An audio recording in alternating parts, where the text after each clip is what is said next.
Uh, Our Colloquium members are invited to be promoted to panelists, and they will be able to use their cameras and microphones for today's event in the question and answer session. These are the people who are on the gallery.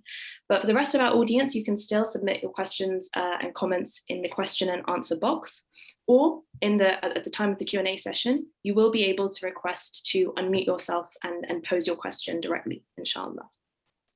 But on to today's event. The subject of today's colloquium goes perhaps more to the heart of the Ummatic project than any other thus far.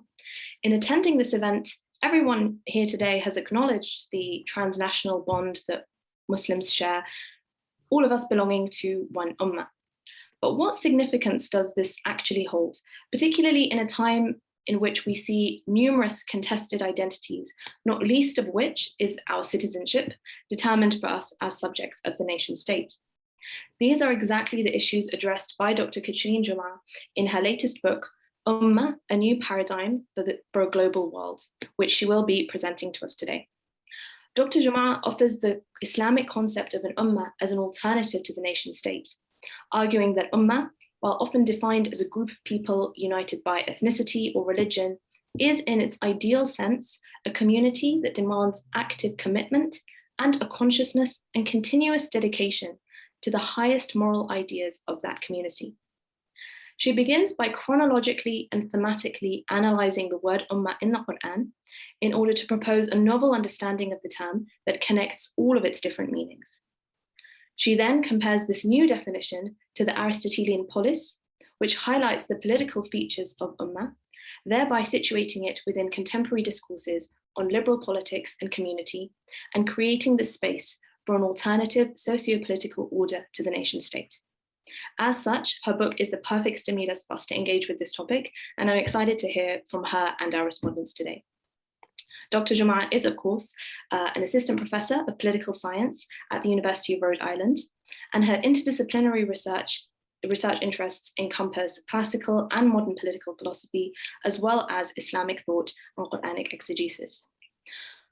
Dr. Jomaa will present the argument of her book for about 30 minutes, followed by responses from Dr. Hiba Izzat. Firstly, Dr. Hiba is an assistant professor of political science at the Institute of Alliance of Civilizations at Ibn Khaldun University in Istanbul. She also teaches in the departments of political science and sociology at Ibn Khaldun.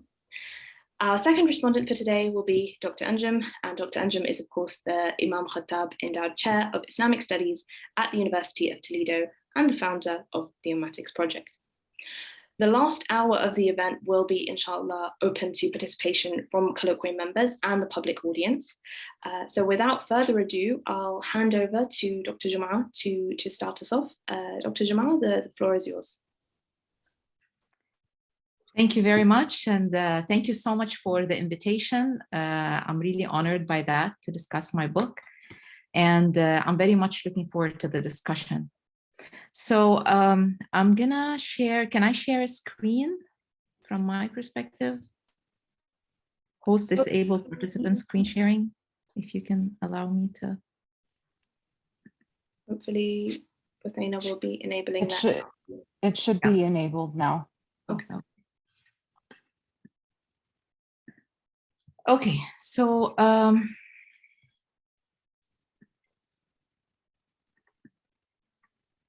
I'll just try as much as possible to be concise and fast in addressing the book. So the questions that I want to make this like one here. Yes. So the questions that the book try to address are questions like, is the Ummah only applicable to Muslims? Does it just mean a Muslim community? Did the Prophet Muhammad establish just a Muslim Ummah? Or does the Ummah has also have a global significance outside and irrespective of religious affiliation? What's the Muslim connection to the Ummah, and does the Ummah as a concept compare to the nation states? This is the main questions that the book tries to address in general. Now, also another thing that inspired me in writing the book is the challenges that are facing nation states today. Western scholars say that multiculturalism, the growth of multicultural societies, is facing a challenge to the traditional nation state because it's hard to keep a sort of a consciousness that's based on a homogeneous culture. It's hard to glue these communities together today. So these are one of the challenges facing the modern nation state. Another challenge is the globalization. Globalization of commerce, communication, economic production, all of that makes it hard to sort of solve problems within the traditional framework of a nation state. From the Eastern perspective, or the Middle East, or Muslim majority communities as well, also the nation state is facing a problem because it was imported through colonialism. It did not accommodate the needs of the people, it rather accommodated the needs of the elite that formed it, and specifically the colonial powers, and it did not accommodate the ethnic, religious, and tribal identities that are characteristic of the Middle East. So this is another problem facing modern nation states. This is why some scholars, such as, for example, the famous Jürgen Habermas, he wrote an article saying, overcoming the nation state, is it abolition or transformation? Other scholars say it would be worthwhile to explore alternative conceptualization of the state and its borders, or what would a new Islamist conception of borders look like, and is it possible? Another question that is posed by the famous historian Marshall Hodgson, he says, what does Islam or the Muslim conscious have to say about the problems of the modern age on both local and global scales? So this is why the book, sort of in writing the book, I was thinking not only of the Ummah as the Muslim concept and how it relates to Muslims or the Sharia or the Quranic Sharia, but also how can it be, or how can it address problems that the nation state is facing on a global scale? Now, the definition of the nation state is, the nation is a community that has a common history, language, or culture, and the state is the jurisdiction. That's the political sovereignty. It's where citizens live under a specific constitution with a specific jurisdiction through positive law. And also there is the concept of bordering, right? It's sovereignty over a defined space. And how you glue people together who come from different backgrounds is you create what we call in political science, the imagined community, or the myth, which is the we, the people. And this happens through identity building, through symbols and values that create a sense of belonging. But this is not enough. You have to create the foreign other, which is usually an external enemy, okay, outside the borders of this nation state. And sometimes the foreign other is the minority inside the nation state. And I'm quoting here, the strategic self-assertion of the modern nation state against external enemies is transformed into the existential self-assertion of the nation. So the citizens start to, perceive themselves, or you have this self-assertion of the nation through their understanding or through creating that external enemy. Political elites have misused the propaganda of artificial national myth to construe national freedom as an imperial expansion of power. And this is why today, the stronger nations thrive off the weaker nations, through this imperial expansion of power. Now, the Ummah, how did the Orientalists define the Ummah? It's a tribe that later took on a religious character. That's one definition by Watt. Another definition is an ethnic, linguistic, or religious bodies of people who are objects of the divine plan of salvation by Parrott, or a community based on a common sacred territory and faith by Rubin. These are like three definitions from major Orientalists who've written about the Ummah. And in my book, I refute all these definitions. What I did in the book is, the first half of the book is based on the Qur'an. The Qur'anic interpretation. How did the Qur'an define the Ummah, or how did the Qur'an see the Ummah? So I tried to gather the verses, first the Meccan verses that talk about the Ummah, and then the Medinan verses, and then in order to reach sort of a comprehensive definition of the Ummah, which I tried to test it later with the historical constitution of the Medina, and then compare it with the Aristotelean polis. Now, the common meanings of Ummah in the Quran are a group of people. That's one meaning. Another meaning or definition is followers of a prophet or a religion. Another definition is a specific religion. A third is exemplary human being. Prophet Abraham, for example, was described as an Ummah by himself, or a period of time. So there are different meanings of the Ummah in the Quran and the way that it's used, but there's no comprehensive study that actually tried to connect all these meanings together into sort of a comprehensive whole. And this is what I try to do in my book. Nasif Nassar says, Ummah is one of the greatest social ideas whose hidden content is yet to be revealed in the social history of mankind. And I think that's a very revealing statement, because it talks that we've already understood it and practiced in a specific way, but still there is more that could be, research understood about the Ummah in general. There are other scholars such as Wa'il Hallaq, Marshall Hodgkin, Mahsen Mahdi, Miriam Galston. They all talk about the importance of this term and how it needs to be more understood and studied. The first chapter in the book talks about the conceptual meaning of the Ummah in the Meccan Quranic verses. And why do I say conceptual? Because in all the Meccan verses of the Quran, we do not see any mention of the Muslim Ummah, for example, or Ummat Ahl al-Kitab, or any historical entity.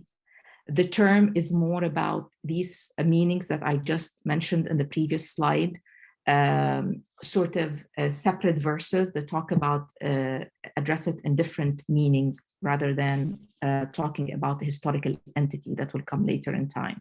So this is why I called that the Meccan verses introduce the Ummah as a concept rather than as a historical reality. The summary of what I have found out in my research by comparing studying the verses. And what I did is also something that I want to mention is I took like tafsir or exegetical works from the earliest period of Islam, the 3rd century, and from the modern period.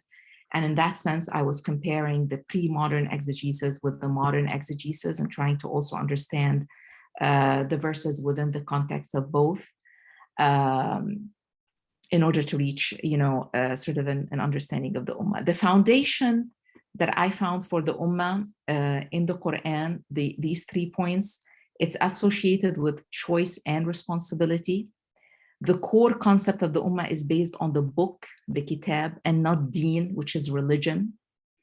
Because I make the argument that the book is more comprehensive and deen is more personal. It could be more personalized. So Al-Kitab is more comprehensive to sort of address this term, which talks about a community rather than just individualized people. And the other thing is the covenant or al-mithaq in Arabic. The covenant is needed to sort of confirm the choice and responsibility of the people in choosing their own kitab. What's peripheral in the definition of the Ummah as a concept in the Quran, in the Meccan verses of the Quran, is the imam or the leader, legislator or political leader, and the territory. They're both, as well incorporated, but I think they are peripheral, or they take second, they're secondary to the foundational aspects of the Ummah. So I define the Ummah as an active community that is always seeking unity based on its book of guidance or kitab. And this book of guidance could be a divine book or could be a political treaty. So it can be either or. This is why the Ummah is not specifically based in religion, because it could be a secular Ummah. So it's a collective effort of different individuals. And then the other definition is the Ummah is composed of purposeful individuals covenanted to establish a particular way of life and maintain their unity based on their agreed upon book. Entering a covenant strengthens an awareness of responsibility associated with making choices. This is the conceptual definition. Now, the first Ummah in the Quran is, God says in the Quran that the humankind were all one single Ummah originally. Then God sent messengers with glad tidings and warnings, and with them he sent the book and truth to judge between people in matters wherein they differed. And this verse talks about how God gave the Quran in truth, it's a guardian over other scriptures. And then it says that to each community, God has prescribed a law and a clear way. And what the people are urged to do is to compete with one another in good works. I sort of draw a graph to sort of try to understand what this, or to, make it graphic. What does that mean? So originally people were one ummah, originally, and then naturally, or sort of a divine plan, that they're going to diversify and separate into separate ummah 1, ummah 2, ummah 3. This is natural. Diversity is natural in the Quranic context, the Quranic paradigm. Difference is natural. It's inevitable. We cannot force people to become one. Like, you can't do that by force. This is natural. Even though we started as one entity, but we're going to diversify no matter what.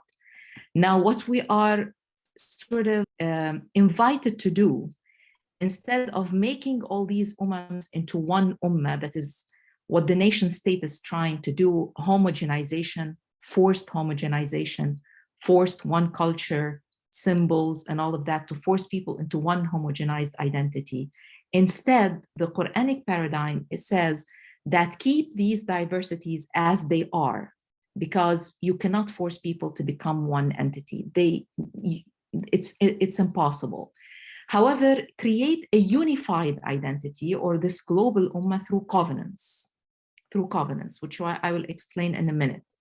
And Prophet Muhammad, who's sort of the leading prophet, he's called the Ummi prophet. And traditionally in the Qur'an, Ummi is translated or interpreted as a person who does not read or write. And this is obviously one of the interpretation. But I make the argument in my book that the Ummi prophet is a prophet who's sent to this global ummah, who is sort of invited to unify through covenants. Okay, so Prophet Muhammad, the Ummi prophet, sent to a global ummah whose diverse communities are encouraged to seek unity through establishing covenants and competing in good works by following their respective laws. Also, one of the major features of this ummah, or this global pluralistic ummah in the Quran, legal pluralism. So you don't need to follow one law, as is the case of the nation state, which is one sovereign law. No, you can have legal pluralism when you have each community follow their own law. So the nation states, they look like that. They're sort of encapsulated units with borders, and each ummah or each nation is separate from the other. That's like a sort of a map, and you can also see that how the borders define each nation, and the borders are tightly secured. There is the military, there is the sovereign law. There is also the creation, as I said earlier, the creation of an external enemy. There is the fear, tight, secure of borders. This is how the nation states look like, a world of a nation state. The world of an independent ummah looks more like that. So the ummah are interconnected, and the white circles are the covenants, that each ummah have a covenant with the other ummah. So it's more like a piece of yarn. And I use this imagery, actually, it was inspired to me by the Qur'an, that uses a piece of yarn, says how this ummah should be interconnected together so that you create a coherent whole. If this looks like sort of a piece of cloth, if you take that one thread off, you will ruin the whole structure. So the whole point is, if you want to keep this unified universe or unified ummah structure intact, even that one thread, which is weak, is important. I know maybe I hope we can talk about this more in the discussion if you want to discuss it. But I just got this image, like a metaphorical image from one of the Quranic verses. So, but the point is that it's not like separate and encapsulated and sort of closed. It's more interdependent. That's what I'm trying to sort of say in what I'm proposing. This is the network global structure of the Ummah. So that was the Meccan verses. When we move into the Medinan verses, as I said earlier, we start to see, for example, for the first time in the Quran, Muslim Ummah comes, or appears, and it appears in relationship to Prophet Abraham, not Prophet Muhammad specifically. The Prophet Abraham, he is the one who is described the essence of the Muslim Ummah as an ideology, as a belief, rituals, manasik, and the Qibla as well, the direction of the prayer. So it's all within, described in the context of Prophet Abraham. And I think there is a major significance to that because Prophet Abraham comes before, Jesus and Moses, the other communities, the other monotheistic communities. He's considered the father of monotheism. So I think this is why the Muslim Ummah is associated with the Prophet Abraham, or Prophet Abraham prays for the coming of this Ummah later in time.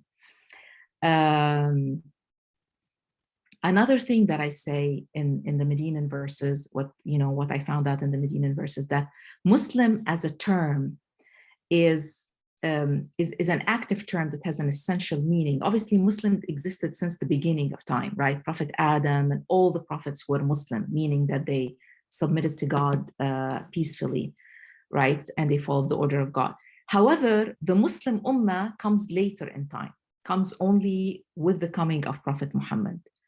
And it has specific features or specific attributes. It's wasatiyya, it has the attribute of wasat, which is the middle or moderate.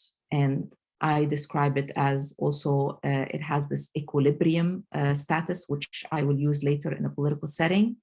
It acts as a witness, it's a shaheed to other it's witnesses to other and it has a function which is enjoining righteousness and deterring wrongness. It has specific attributes. And I think it comes later in time. The Muslim Ummah did not appear earlier in time. It had to appear only with the coming of Prophet Muhammad, because it is the only Ummah that is pluralistic, or it accepts or embraces pluralism in its different forms: cultural pluralism, religious pluralism, and even legal pluralism. So it is the last message that came to humanity, the Islamic message to Prophet Muhammad. And in order to be embracing of the earlier, religious communities, it has to come at the end of time. And this is why it appears only later. Again, Muslim appears all over history, but the Muslim Ummah only appears at the end of time. I say here the Muslim Ummah, the characteristics and the function of the Muslim Ummah necessitated it to be the last Ummah sent to mankind, because it's embracing of previous religions. Another point that I make is the Muslim Ummah, in addition to sustaining itself, is asked to establish the wider pluralistic Islamic Ummah. I make an argument in my book that the Muslim Ummah is different from the Islamic Ummah, because the Muslim Ummah is based on the book of the Qur'an. So it's one Sharia, right? It's one book, one law. But the Islamic Ummah is more pluralistic because it embraces other books and other religions and other entities. And this is what we see in the first Ummah, which was established by the Medina Constitution in Islamic history by Prophet Muhammad. The decrees of this Medina Constitution starts with this book. Al-Kitab is from Muhammad the Prophet, the messenger of God, between so and so and so. They are one Ummah apart from the people. So again here, the backbone of this Ummah Wahida is this book. And interestingly enough, this book, or that political treaty that was established by Prophet Muhammad through the Medina Constitution, was a political treaty. Obviously, it's inspired by Qur'anic ethics, but it's not only Muslim. Why? Because you look at Decree 25, it says the Jews of Bani Auf together with the believers constitute an Ummah. So here we have, in addition, the Jews, not only as a cultural addition or private addition, meaning that the Jews are added to this Ummah, but they privately practice their religion and their law in private, but they have to follow, for example, the Islamic Sharia in public. No. It adds here the Jews having their own religion and law, and the Muslims having their own religion and law. So here we see the addition of legal pluralism, each having their own religion and their law. And this is presented in a political legal document. It's not a private thing like the modern nation state today. No, it's actually embraced in a political legal document and also in practice.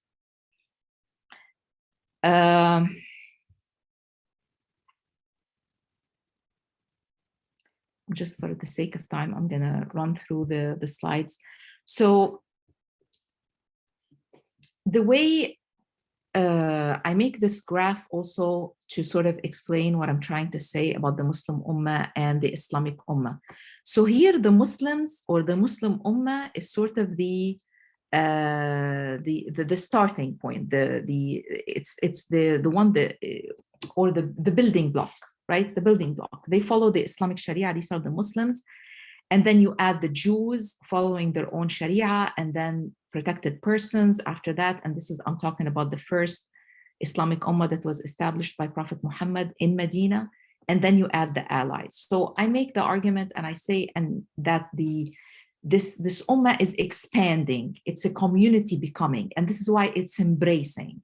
So anyone who wants to join that Ummah is invited to join that Ummah, okay, with their own law and their own diversity that is accepted and celebrated in public, not just in private, and also in practice, okay?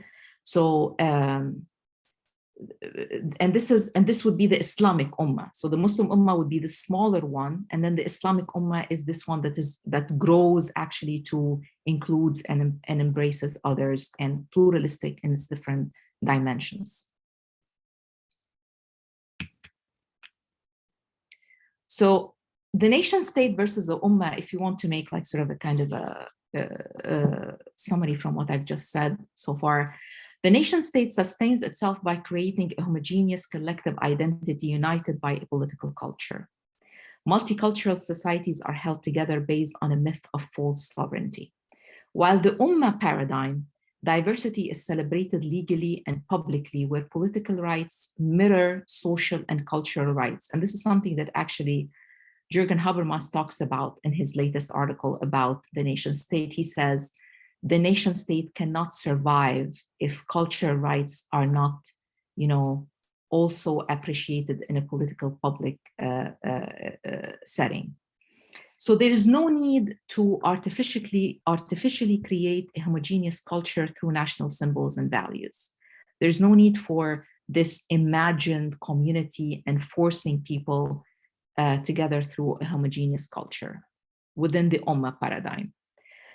In the nation state, a global order based on nation state is sustained by fear, tight security of borders, demonstration of power, and exploitation of the weak nations by the stronger nations. And this is what we see happening today, and since the rise of the modern nation state. A global Ummah in a global order in the Ummah paradigm is sustained by constant interaction, interdependence based on covenants, porous borders, and a tighter connection between the Ummah, not just merely within national borders.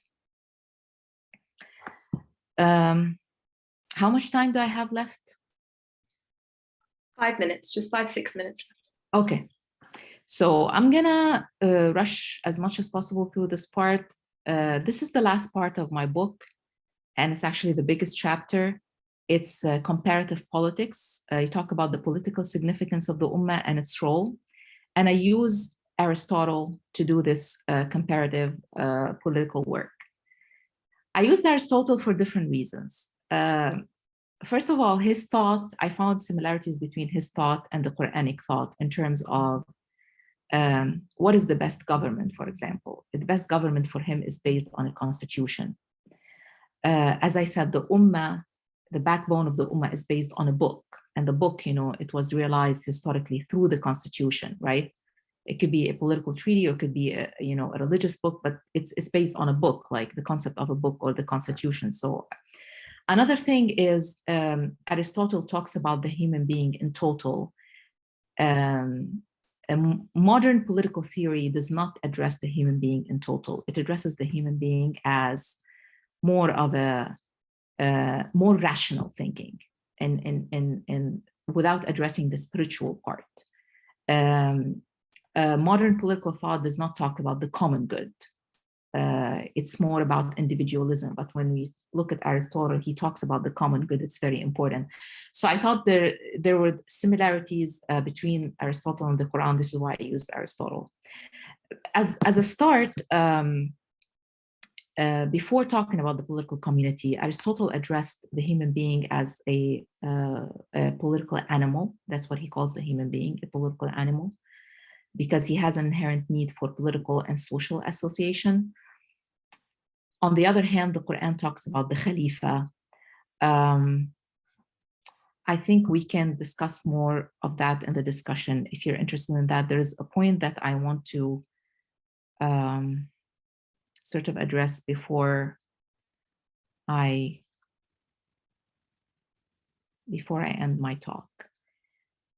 Comparing the political community of Aristotle, which he calls the polis, with the Ummah, the Qur'anic Ummah. Yeah, this is the point that I want to make that I think is important. He says the telos, or the purpose of the polis, is building the good life by promoting the moral virtue for the perfection of the human being. And for him, the polis, or the political community, it's a provider of laws. And here comes the distinction between the polis and the Ummah. The polis, the political elite and the educators provide the law, and they sort of try to make citizens good and just and perfect by exercising this law in the political community. Okay. Now, from the Muslim perspective, the Ummah does not provide the law. The law is already provided by God, which is the Sharia, right? However, the Ummah embodies the Sharia. Now, the difference between law and Sharia was actually explained by Ibn Khaldun. Ibn Khaldun says that the law is coercive. It's implied, it's sort of enforced by educators and outside, it's enforced from outside agency on the person. It's not internal. Now, the Sharia, if it's, religious Sharia, it is imposed by the people themselves. It's an internal conviction. And he says there is a big difference between people who are subjected to positive law, which is externally enforced by educators, and people who endorse the law internally and they enforce it on themselves. He said you have a difference in character between these people and these people. The people who are, whose law is enforced on them, it creates a sense of fear and docility inside of them.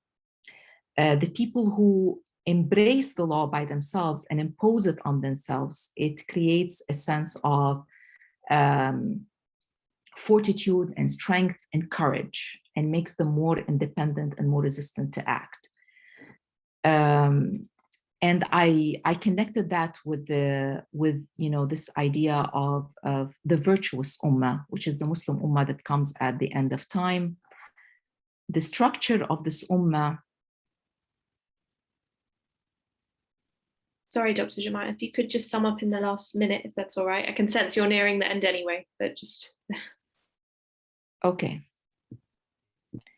I wanted to talk about this Ummah socio-political structure.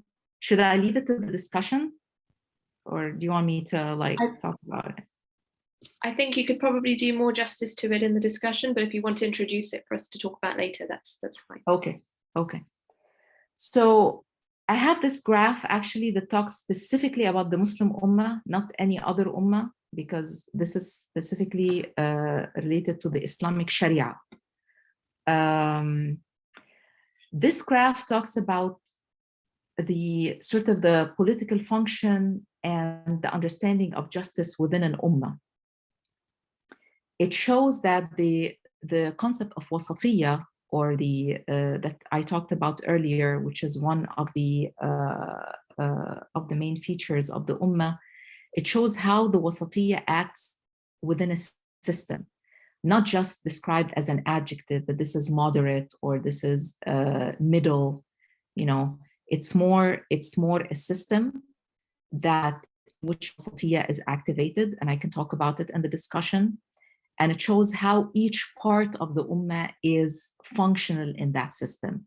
So it's not just the political elite as Aristotle talks about it, because for Aristotle, for example, or for the modern nation state, it's the elite and the state that's in charge of maintaining justice.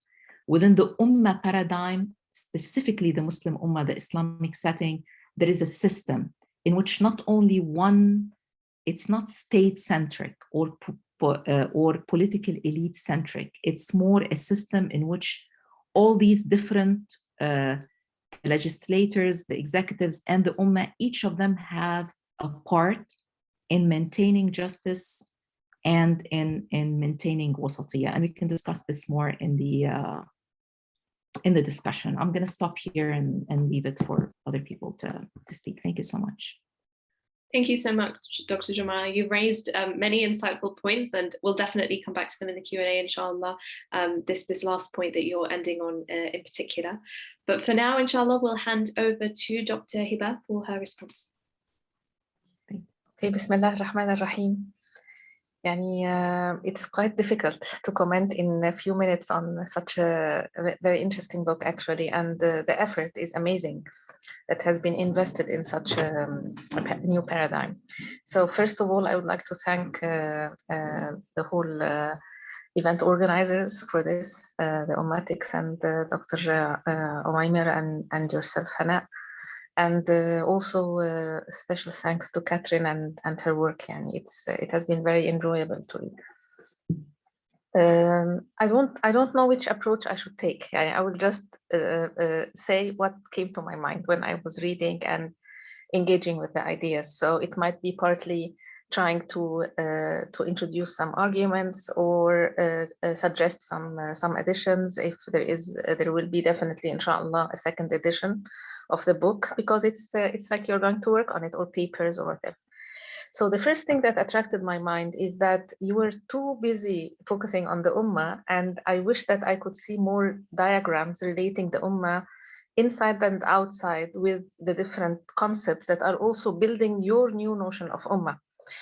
So when we're talking about Ayyuhan Nas, Ya Bani Adam, Ayyuhal Insan, and then it comes to the Ya ayyuhalladhina amanu, and Ya ayyuhalladhina amanu centered in these relations by covenants and treaties and agreements, etc. So it would have looked very interesting to see al-khitab al-Qur'ani, how al-Qur'an is addressing us in the Qur'an. It also addresses al-kafirun, by the way, those who are in this situation, not only disbelievers, but sometimes also enemies. So it's like these different layers, and then how they are ordered in a way when it comes to the socio-political and also economic. So this is the first approach. The second thing that I think that the tribal should have taken from us more attention in our modern political thought generally, because it's as if somehow we were convinced with the modern thought that tribes will basically evaporate. People will become citizens in new political entities of the Westphalian type. So the more you modernize, the more the tribe will disappear. This did not happen, as much as religion does not disappear either. So I think that the tribal should have been given a bit of attention. And of course, when we are talking about the Aristotelian or Greek thought generally, the tribal was present. These were tribes, and the tribes were represented in the political representative system in the polis as well. But I don't think that the tribe took enough sort of attention. How the tribe functions, and it will add to the multicultural aspect or to the diversity aspect, where actually more attention was given to the other people of the book and the other believers, etc. But I think that the tribal as a social entity is very important. There is a very much growing interest in sociology and anthropology in the study of tribes, and why the tribes persist sometimes from strategic approaches because of like Afghanistan and other examples where there has been war, and the tribe did more than well in trying to resist, etc. But also because it's very complicated when some societies fail, when some states fail actually. So society comes back and tries to empower its own entities, and the tribe plays a very important role in solidarity, in socio-economic dire circumstances, the family and the tribal connections revive again, etc. And I give many examples on different occasions that in 2011, after the Arab Spring in Egypt, the tribes started coming and connecting each other again. And I went to different places, and people, when I was asking them which tribe, what is the name of that tribe, and they would say so and so. I say, oh, I have some friends in the Delta who carry the same name. They say, yes, we connected with them, and we are going to sort of keep this sort of networking. It happened when people felt that the state is not in control in the everyday life. So let's just go back to the bonds, etc. I think it's important because it plays a role in al-amr bil-ma'ruf wa nahy anil munkar. It plays a role in establishing al-urf. And you know Egypt, you know the Egyptian society well, maybe in the big families in the Delta, the big tribes in the southern part of Egypt. And this will introduce to your part of how the Ummah becomes a shahid, etc. And also how the Sharia is not only about laws imposed from the outside, it is partly also laws imposed from the outside when it comes to politics, when it comes to establishing a political nation. Yani. But at the end of the day, also there is urf. And I think if you introduce urf next to Sharia, and Sharia in some sections is also depending on urf as a dalil, you know, as a foundation in the understanding of how to imply Sharia. So I think to apply Sharia. So I think it's the notion of the tribe and the urf may also give some, you know, more colorful understanding of our Sharia. The other thing that you were so much interested in the Ummah from in its relation to what is outside, differentiating between the political Ummah and the religious Ummah, and then how we can build the system and then the world order even in your book. But I think that to highlight how the Ummah is also very diversified from within, it's important to see how the Sharia or the Islam or Prophet Muhammad in his example of Medina, because you focus in Medina on the constitution, but also the nation building, the process itself entails a lot of criteria in the society. It's embedded. So many of the ahkam basically carry the same genetic sort of ideas. So if you have the mithaq and al-ahd and mithaq are also names that were given to the marriage contract. And the notion of dhimma that was mentioned in Dustur al-Madina, when dhimmatullah is mentioned, you put a copy of it at the end, and it's of course everywhere online. Many people can find it. The notion of dhimma deserved lot of more attention, because for a reason I don't know, the notion of dhimma was related to ahlul dhimma, and I think that it is a very important notion and concept in the paradigm you're trying to build, because as much as you are talking about ummah and ummam, we also should give attention to the notion of dhimma and dhimam. You know, the different layers of dhimma as much as the different layers of covenants. And I think that you have studied the ummah from outside in relation to other things or differentiated types of ummah. But I think that from within, the ummah should be also analyzed. It will add a lot to your thesis, to your argument, that you see how the oath and the human will is actually in every level. The ahdullah, even the ahd of the belief, the believer himself when he is making the shahada, it's ahd. And then the different uhud and dhimam that are in the Muslim society in different relations, whether it is in trade, uhud al-tijara wal-dayn, whether it is al-aqd al-zawaj, al-uhud wal-uqud wal-dhimam wal-mawathiq. So it's very complex as also a socio-political society. You refer sometimes to the communitarians. They have also tried to do something like that in the liberal theory, Amitai Itzuni and others. So I think that looking into the Ummah from inside and see this caliphate of man, you know, the book of Andrew Marsh came out recently, and I think for the graduate students who might be in the audience, it would be interesting to read the two books together. Yani, I think that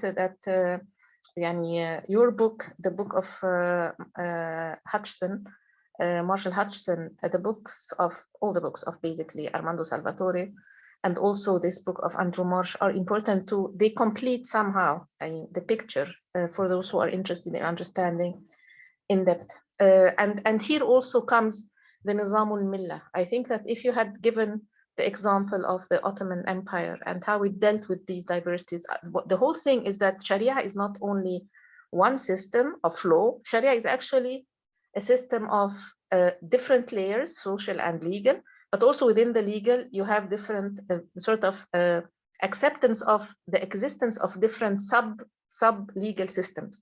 And this is very difficult to manage, by the way. You know, it needs a lot of social strength. It needs a lot of social legitimacy of the political regime as well. And this is why the Westphalian state, the most easy thing is to just one law for everyone, and that's it. And everyone is a citizen, and let's not have too much headache.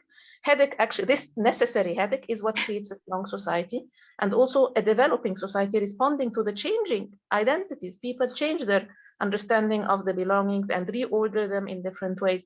So it's important. So sorry, Dr. Hiba, if I could just ask you to summarize in the last minute or so, if that's all right. Okay, give me a couple of minutes. So this is one thing. Another thing that I introduced this idea before, but I think it's worth looking into, and I will try to just say keywords. You know, the notion of that we think of Sharia and Islam as architectonic. So it's a structure, and it has like the foundation and the structure, etc. But I think that across history, and also when we look at Prophet Muhammad's era, I think that it's more of a hierarchical system. You mentioned the nodes and the networks, and these are not constant. They are moving all the time, and they are in continuous relation of tarahum and tadafa. You know, there is this dynamism, and I think that it should be put on the map because it will make the map more enriched with some historical examples here and there.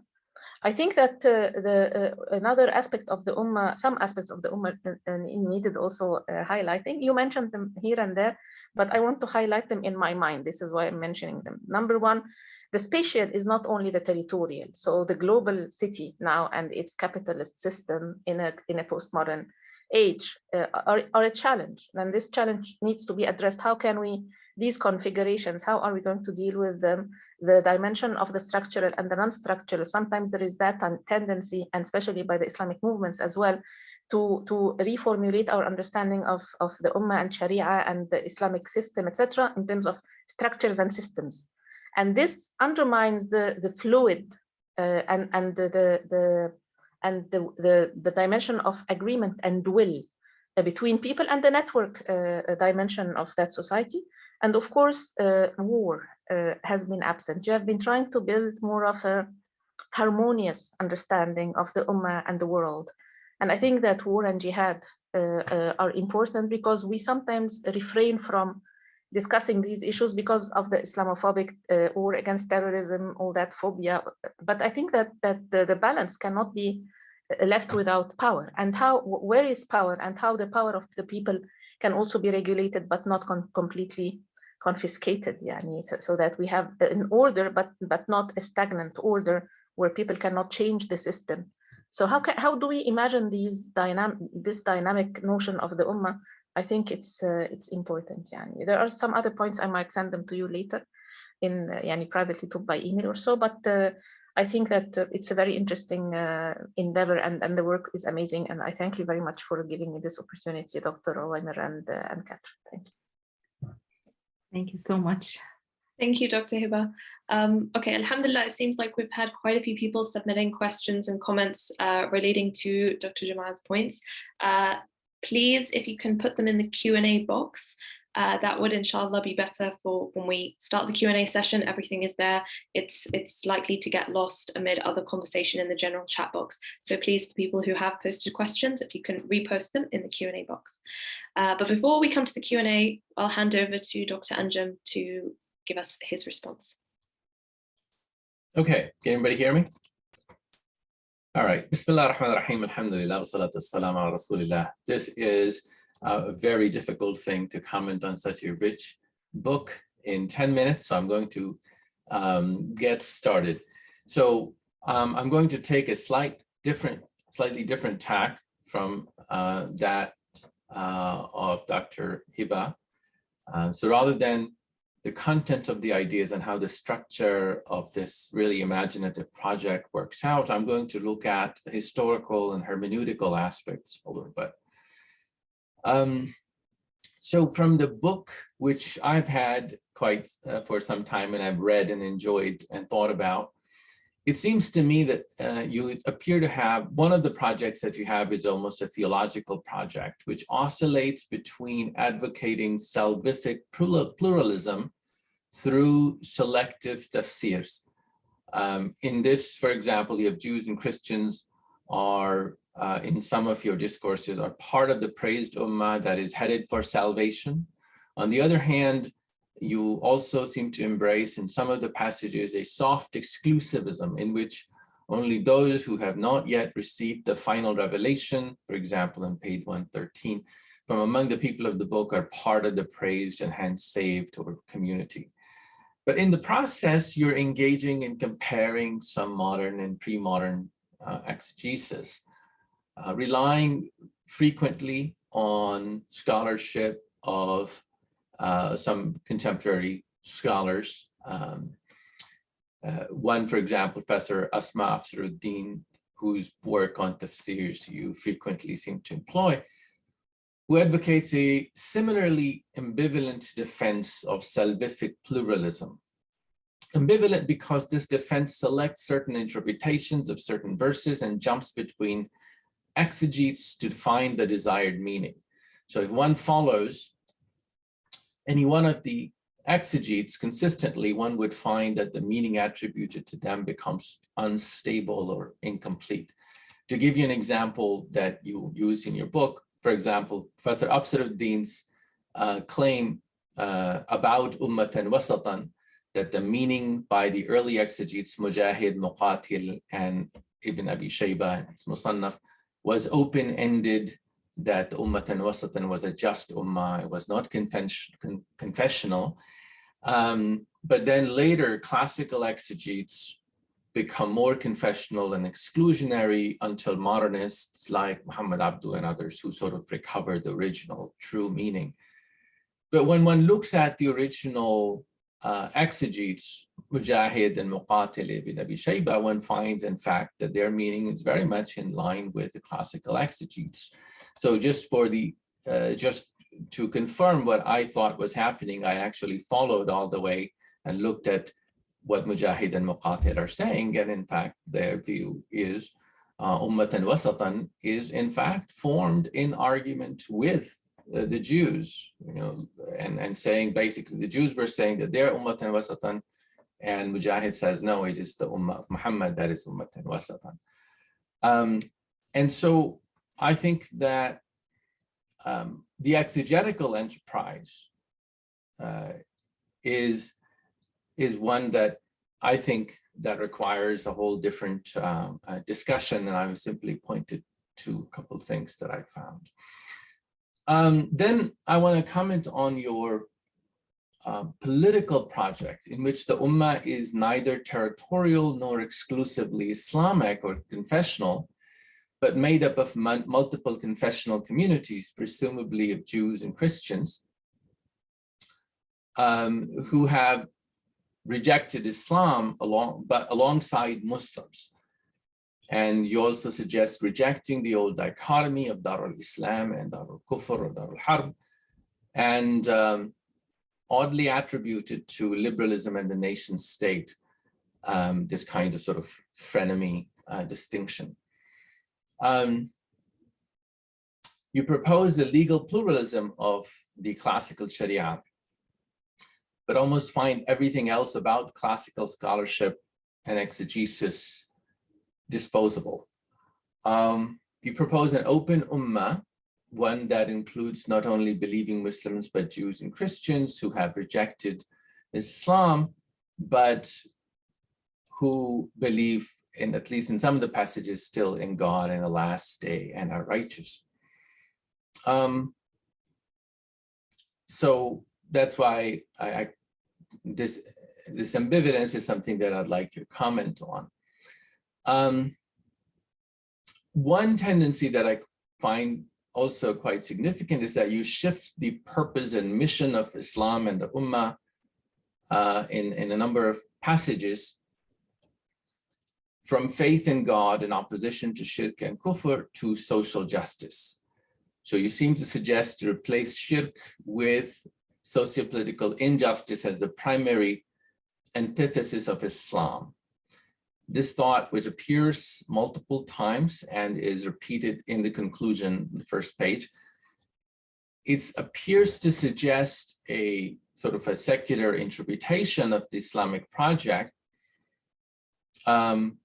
And I wonder if that is so, then what is the role of Abrahamic monotheism, which also seems to play a role in your interpretation? Now, I think that if I could go out on a limb and say there is, in your methodology of hermeneutics, there is a slippage between linguistic meaning and conceptual meaning. For example, when we speak of, that's what one finds when I'm reading your discussions on the Ummah.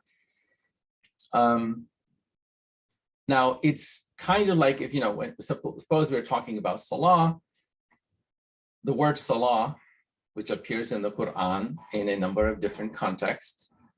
And it's the context that tells us what we mean by Salah, whether we mean the 5 regulated daily prayers or merely a supplication for the Prophet or something else.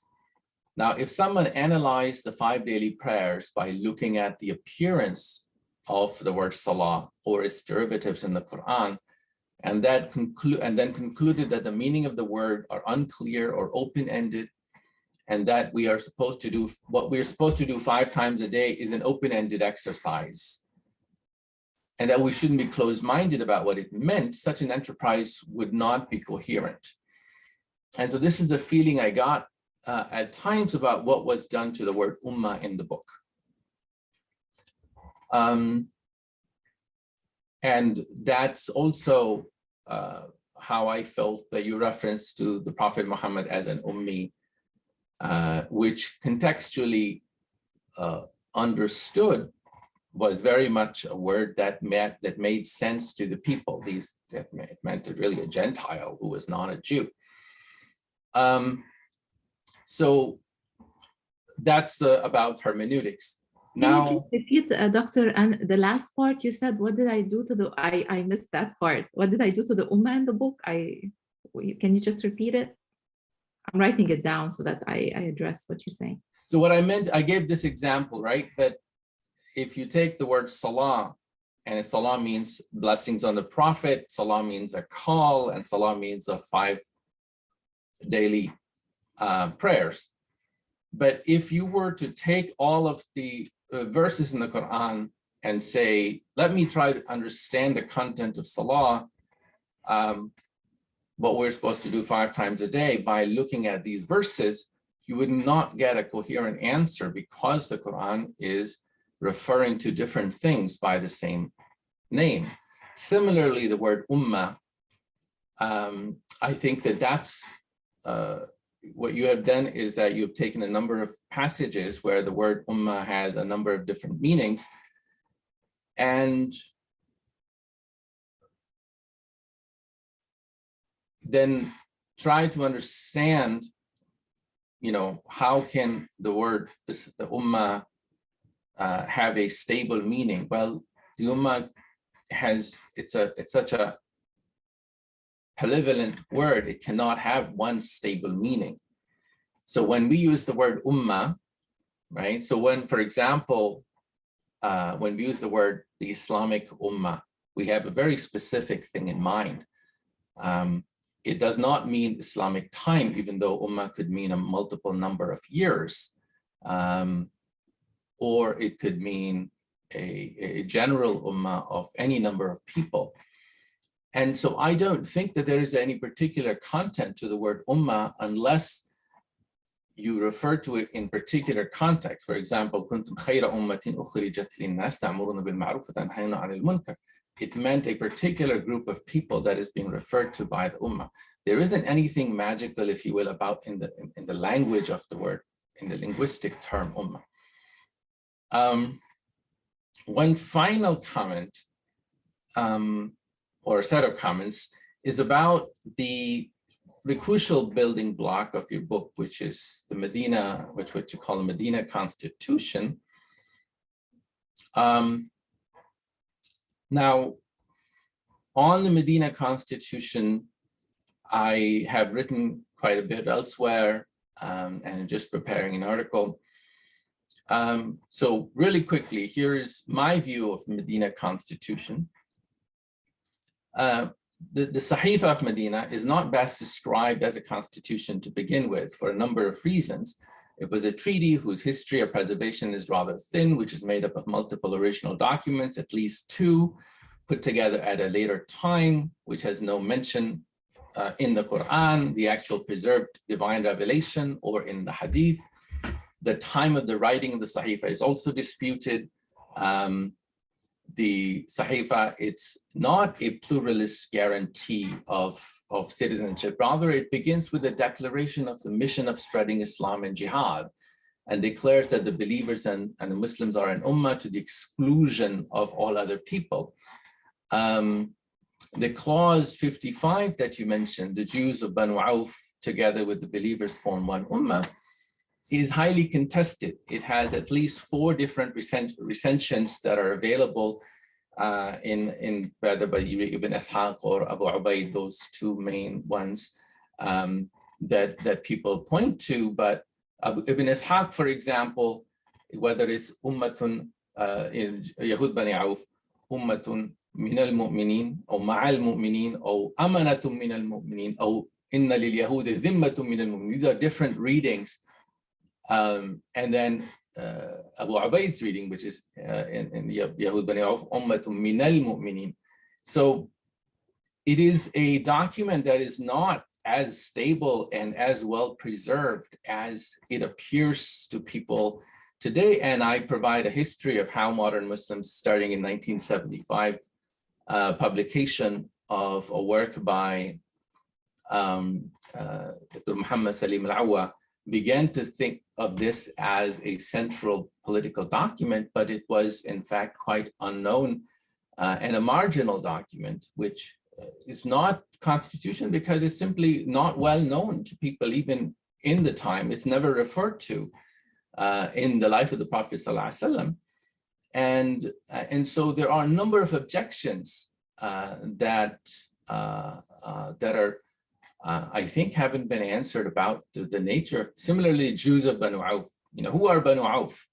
Banu Auf, there's no tribe of Jews called Banu Auf. Banu Auf are in fact a sub-clan of Ansar.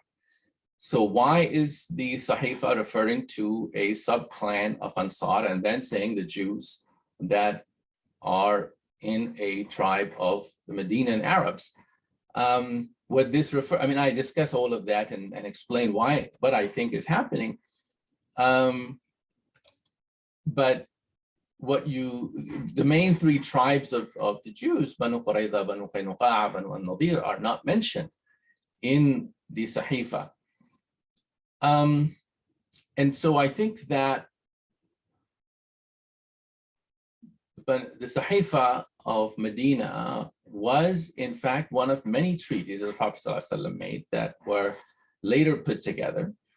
And it's rather incomplete. It's, if you will, the first image of what Islam was like at the beginning, before much of the revelation had come down, right? So this is, if it took place either in the first year or third year, most of the revelations about social, political, family matters came down after that. Sorry, Dr. Anjum, I'm going to have to ask you if you can wrap up in the next minute or so, just for the sake of time. Yep. So that's all. That's my last comment, which is that today, the Constitution of Medina, as I'm sure you're aware, is being used by authoritarians and clerics precisely because it does not have any limits on the powers of the ruler. Constitutions are typically supposed to do that. They're supposed to limit the power of the ruler. This constitution, if it is indeed a constitution, doesn't do that. So I think that that's why taking it as a constitution and as a basis for, and setting aside the actual, the real, if you will, the system of government and the number of norms in the Quran and the Sunnah, in the actual seerah of the Prophet ﷺ, and as they developed afterward. I mean, the first time you hear about the limits on the power of the ruler in Islam is when Abu Bakr goes up and says, "I'm not the best of you. If I'm wrong, correct me." So without that limitation, you cannot take a prophet who is divinely informed as a model for rulers who are not divinely informed. So that's some of the objections I have to the use of the Constitution of Medina as a document that somehow serves as a permanent, timeless constitution for Islam. Okay, thank you, Dr. Anjum. Before we move on to the Q&A, I want to hand over to Dr. Katrin to allow her to respond, and also if she would like to expand on the final point that she was making before, for the sake of time, we had to stop there. And then I think we'll come on to questions. So Dr. Jomaa, I'll give you, I think, just about like 10 minutes, 5-10 minutes, if you are okay to respond in that period of time to some of what Dr. Hiba and Dr. Anjum have been talking about.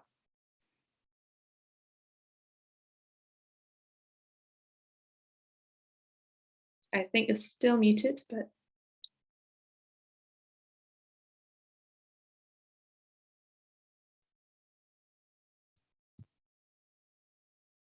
I don't know if you're having trouble. Oh, there we go. Sorry about that. I'm trying to get to my presentation, but something happened. Oh, okay. Turn on. Okay. So actually, there's so much to talk about. I don't know, 10 minutes is so, I can't say anything in 10 minutes, but I'll try my best. I'll go backwards because like the ideas are still more fresh in my head with Dr. Overmeer. So I'll try to address some of the things that he said and then go to Dr. Hiba because I was writing, it's just too much to talk about. Yeah, I'll just go backwards. The use of the Medina Constitution. I used it because not only, whether it's true or not true, the historical significance of it, the general consensus is that it is most likely, it is true. But then disregarding that, I started with the Qur'an and I built my argument based on the Qur'an. And then I check the validity of my argument in the historical practice of Medina. So whether what the Qur'an is saying is applicable in Medina or not. And I use the Medina Constitution because it is the first time in Islamic history that we have an Ummah. I mean, the 13 years before the Hijrah to Medina, Muslims were not an Ummah. And there's no mention of the Muslims being an Ummah whatsoever.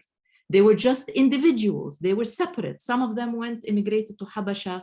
The others were individuals who had no basically rights, right? They were persecuted. They could not talk. They could not speak. They could not resist. There was no Ummah. So the first time when you have an Ummah happened in Medina. This is why I used the Medina Constitution. And also, I mean, the starting of the Islamic Hijri calendar is at that time. Before that, even we don't have the Hijri calendar. So I use the Medina Constitution. I make the argument in my book as well that there's definitely the historical Islam and all of that, but I'm trying to go back to the roots and try to think differently, because anything in history, you have the historical part affecting you. Even today, as I'm speaking and I'm talking about the Ummah today, in the modern context, I'm definitely, whether I like it or not like it, I'm affected by the dominant culture and what's happening of today. So even in my interpretation, there is still this effect, right? What I'm trying to do is start with the source to try to get as much as possible, like an approximate, idea of what is what is the Quran trying to tell me, and check its validity in the historical practice. The limit of power, on for the ruler. I think the Constitution specifies that. I don't think that there's no limit on his power, and this is I would use the I would go back here to the sharing the screen. If you look here at the last decree of the Medina Constitution, it says specifically, this book shall not protect the perpetrator of an unjust act or a crime from punishment. Which means that it's not saying that the prophet will punish, or the prophet will do that. I think this is limiting the power of Prophet Muhammad, okay? Because it says that the book, it actually places the emphasis on the book, which is the treaty, which is the rule of law, basically, okay? So I think, and I make this argument in my book, that there is actually a division of power, that even the tribes were given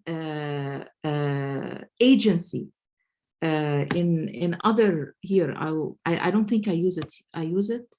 I don't use it. I don't say it here. But if you look at the decrees and the constitution, actually it says, for example, each tribe is supposed to deal with justice and the bloodshed within its own domain. And then if you have a problem, if you cannot solve it within your own domain, you go to the Prophet Muhammad as a judge. So there are different layers of using of power. These are two things I addressed. The other thing that Dr. Ovamir talks about is the salvific pluralism. I think it's either that I did not understand you or you misunderstood what I said in the book. So there are two schools of thought.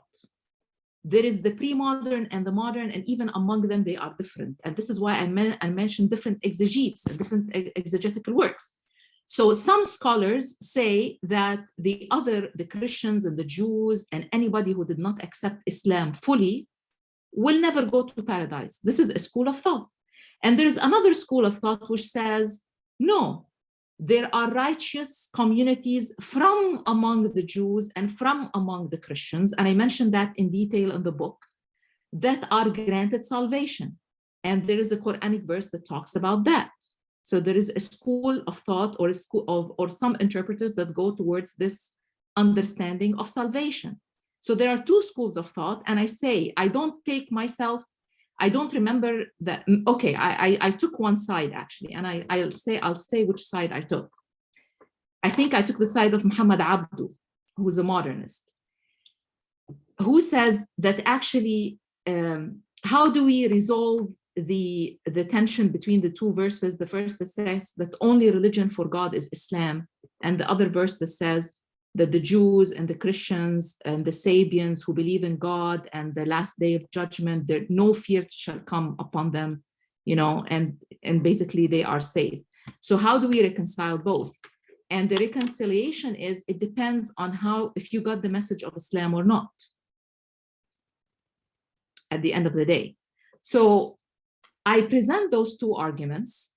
However, in talking about the Ummah, and for example, the Jews being part of the Ummah and following their own Sharia and their own law, as the constitution says of Medina.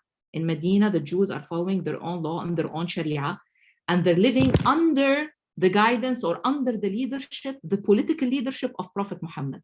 So they consider Prophet Muhammad as a political leader, but not as a prophet, right? This is how the Medina constitution is. Do we find resonance with that in the Qur'an? Yes, we do. Yes, we do. So even if you say that the constitution of Medina is not right, but there's resonance in the Qur'an with this idea. And where is this resonance? I'm going to share again the Qur'anic verse that talks specifically about that. And it addresses the Medina constitution and what the Prophet did. Just a second, let me see, where was that?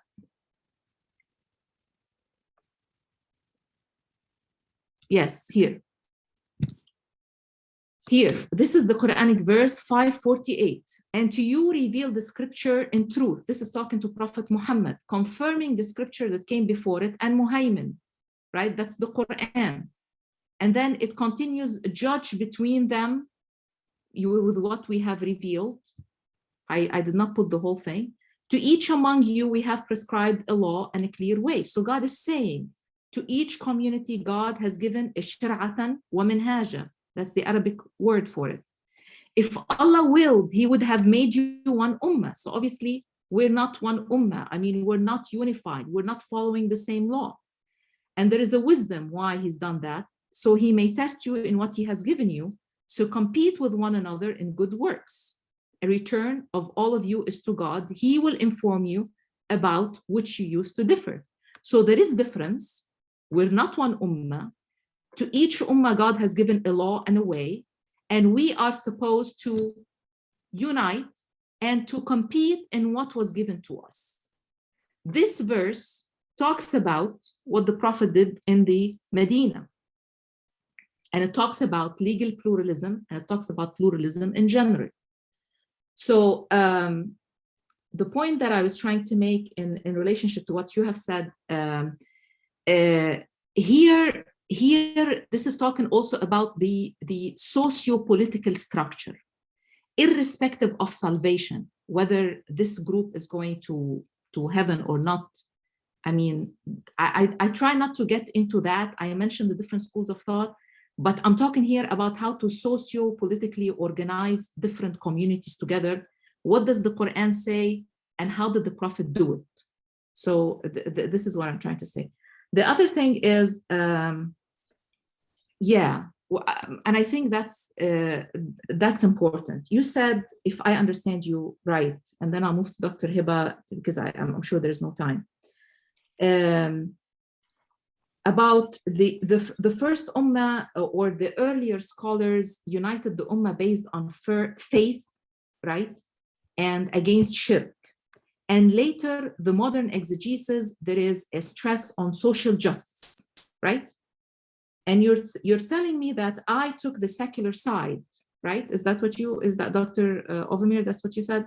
Yeah. I took the secular side, okay. I did not take the secular side, and I make that argument very clear in the book. In what verse? The verse that talks about, I don't think I'm using it in this presentation specifically, otherwise I would have, I'm not using it here. So I'm just gonna talk about it. So actually, what makes the Muslim Ummah distinctive, and this relates to the modern nation state, is that يأمرون بالمعروف وينهون عن المنكر ويؤمنون بالله. That's the Arabic. The English, they command righteousness, they deter wrongness, and they believe in God. And guess what? The verse continues, وَلَوْ آمَنَ أَهْلُ الْكِتَابِ لَكَانَ خَيْرٌ لَهُمْ. If the people of the book were to believe, it would have been better for them. Okay, and then it continues, I think, but some of them are believers, or most of them are aggressors, if I remember it right. And then this verse caught my attention. Why? وَلَوْ آمَنَ أَهْلُ الْكِتَابِ لَكَانَ خَيْرٌ لَهُمْ. They are believers in God, but they did not believe in Prophet Muhammad. So this is one understanding. They believed in God and they rejected Prophet Muhammad, right? So this is not complete belief. This is one understanding. The other understanding is, we always talk about the Muslim Ummah commanding righteousness and deterring wrongness, and we cut off believing in God. And that's a problem, because that's what the Ahl al-Kitab did. What did they do historically? They separated church and state. They have the state, the political power, justice, commanding good, deterring wrongness, and taking away the belief in God. That's secularism. So I think this verse is alluding to secularism, that Ahlul Kitab, they separated belief from their practical life. And the unique distinctive feature of Muslims is that those two are still together until the end of time. So actually, I'm not defending secularism. I'm actually saying the opposite, that the problem of previous communities, the absence of spirituality, the absence of moral ethics, the absence of all of that, is that they separated the belief from the public life, private and public. These are separate in the modern nation state. And what makes the Ummah wasat, and what makes the Muslim Ummah, not any Ummah, the Muslim Ummah specifically, what makes it wasat, what makes it Khair Ummah, is that these are still combined and together. And actually, I make the argument in my book that belief by itself, private, personal, has no meaning, is not fruitful. If it's not implemented in society, if it's not translated into the political, the public life, it's futile. It's not tested. It doesn't mean, and this is what's distinctive about the Muslim Ummah. This is why the Muslim Ummah is wasat, and wasat is related to the best. That's what's best about it. So I do not actually make that, I don't take the secular side in that, I actually go against it. I mean, that's if I remember most of the things that you've talked about other things, but there's no time. We can talk about it more in the other part of the discussion. Dr. Hiba, thank you actually both for the comments. Dr. Hiba, I really like the point that you mentioned the war. I did not really talk about it in the, and I think that's a very valid point, and it's very important. The war and jihad, it wasn't mentioned. It was mentioned in the Medina Constitution, how the Prophet dealt with war in a very complicated, as you said, if we're gonna go with pluralism on a social, legal, and all of that levels, it's extremely complicated. It's harder. It's much easier to go, mono, like one side, do it all, that's it. But obviously it's not enriching, but it's much easier. So there was a complex situation where the Muslims, they consider Quraysh as an enemy because Quraysh kicked them out of their homes. But the Jews of Medina do not consider Quraysh as an enemy. So how do you solve this problem? And they're both living under the same Ummah, which is called the Islamic Ummah, not the Muslim Ummah, it's the Islamic because it's pluralistic. How do you solve this problem? The Muslims are definitely going to fight Quraysh. But what if the Jews don't want to fight Quraysh, right? And I think it's brilliant. It's mentioned in one of the decrees of the Medina Constitution. The Prophet said, well, if the Jews want to fight with us, they are welcome. Okay, each one is going to provide their own. If they don't want to fight with us, that's it. But we're not going to include them in the fight. We're going to fight the Qurayshi people outside the borders of Medina to respect the Jews' decision that, if they don't want to take Quraysh as an enemy, okay. And I think that's a brilliant solution. However, if Quraysh decide to attack the people of Medina, then everyone has to bring their share and everyone has to bring their forces. Fair enough. Fair enough. I mean, obviously you have to think about these things in order to solve these complicated situations, but it works and it happened. Historically, it happened. So I mentioned that part about the war, but I didn't go in. That would be, I think, a great addition if I'm going to make a different edition of the book to add the war part to that. The other thing you said that I did not talk about the Ummah from within. I don't know. I don't know why you got that impression, because that diagram that I draw about the Muslim Ummah, in which you have the executive and the legislators and all of that, that's actually talking specifically about the Muslim Ummah, not any Ummah, because the Muslim Ummah Sharia is supreme. I will bring back the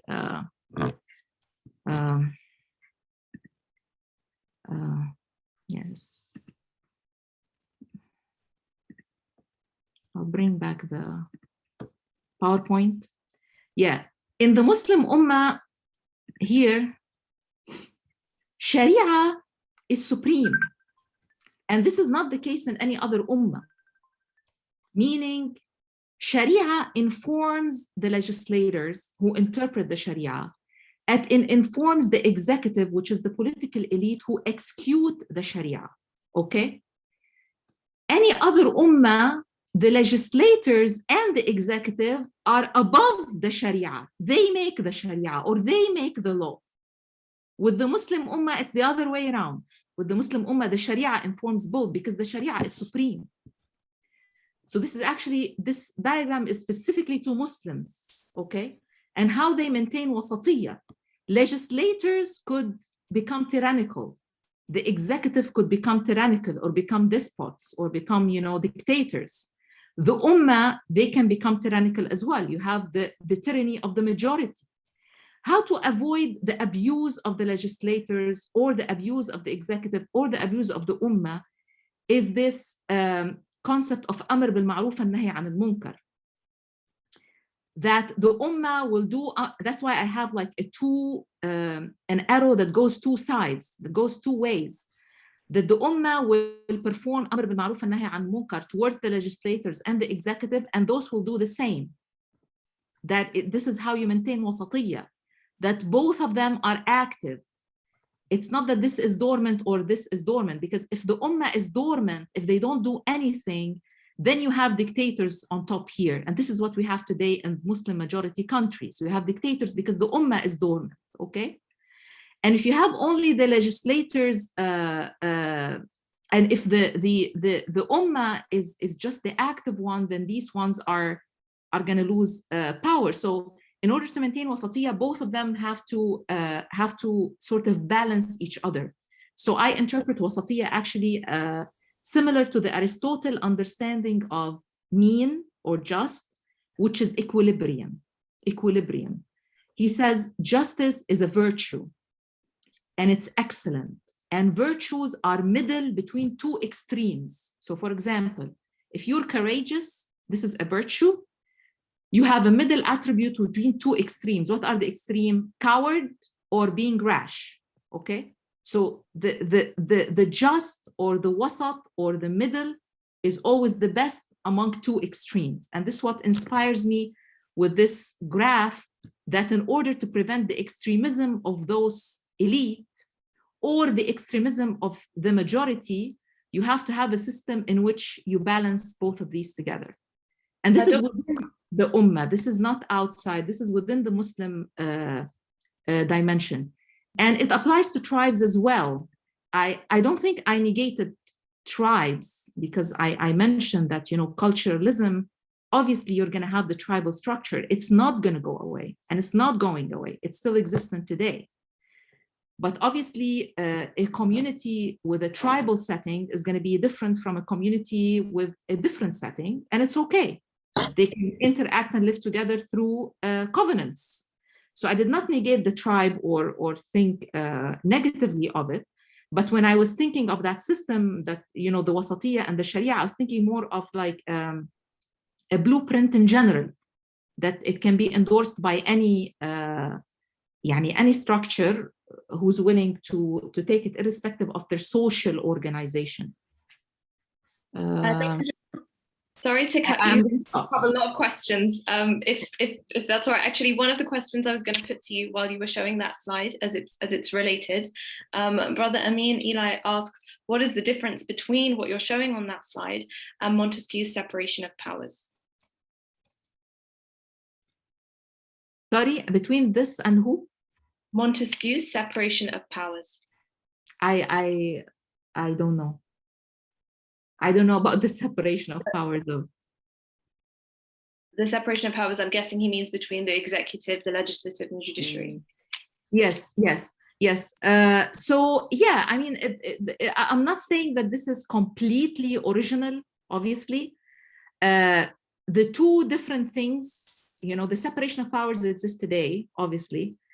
The two different things with the Muslim Ummah, so I should add here Muslim actually, instead of just Ummah. The Muslim Ummah socio-political structure is, number one, the Sharia is supreme.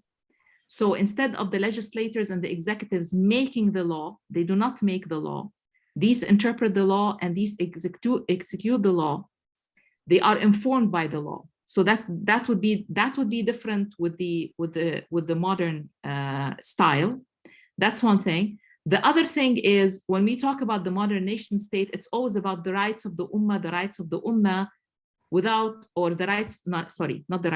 the rights of people, the rights of citizens, without talking about the obligation of people and the obligation of citizens. The only obligation that is mentioned is you have to pay taxes and you have to go to war if there's war. You have to obey the law, right? But with this structure, the Ummah is proactive, and it's proactive through the law becomes a public norm. I talk about that. The law becomes a public norm. So law is not just what is made in by lawyers and the elite and stuff. No, it is transformed into a public norm. and it is endorsed voluntarily by the people. This is why Al-Farabi, for example, when he talks about the virtuous ummah, he says the virtuous ummah has ways of life or voluntarily traits, not positive law, which is just enforced from above. So this would be the two differences between the ummah structure and the what is in the modern time. But the separation of powers is obviously the same. I see two hands. Yeah, I'll take some questions from the panel panelists here for now. We'll start with you, Uthman, and then we'll hand over to Dr. Iqbal. I think he had his hand up before me. I'm happy for him to go On first. my screen, it's coming up that you were first. Go ahead, Dr. Iqbal. Thank you. Assalamu alaikum. Thank you for your very good presentation. I wanted to sort of say more or less what Dr. Wimmer said about your building the book, building the main thesis on a document that he has very coherently proven in his articles. And otherwise, we know from before as well.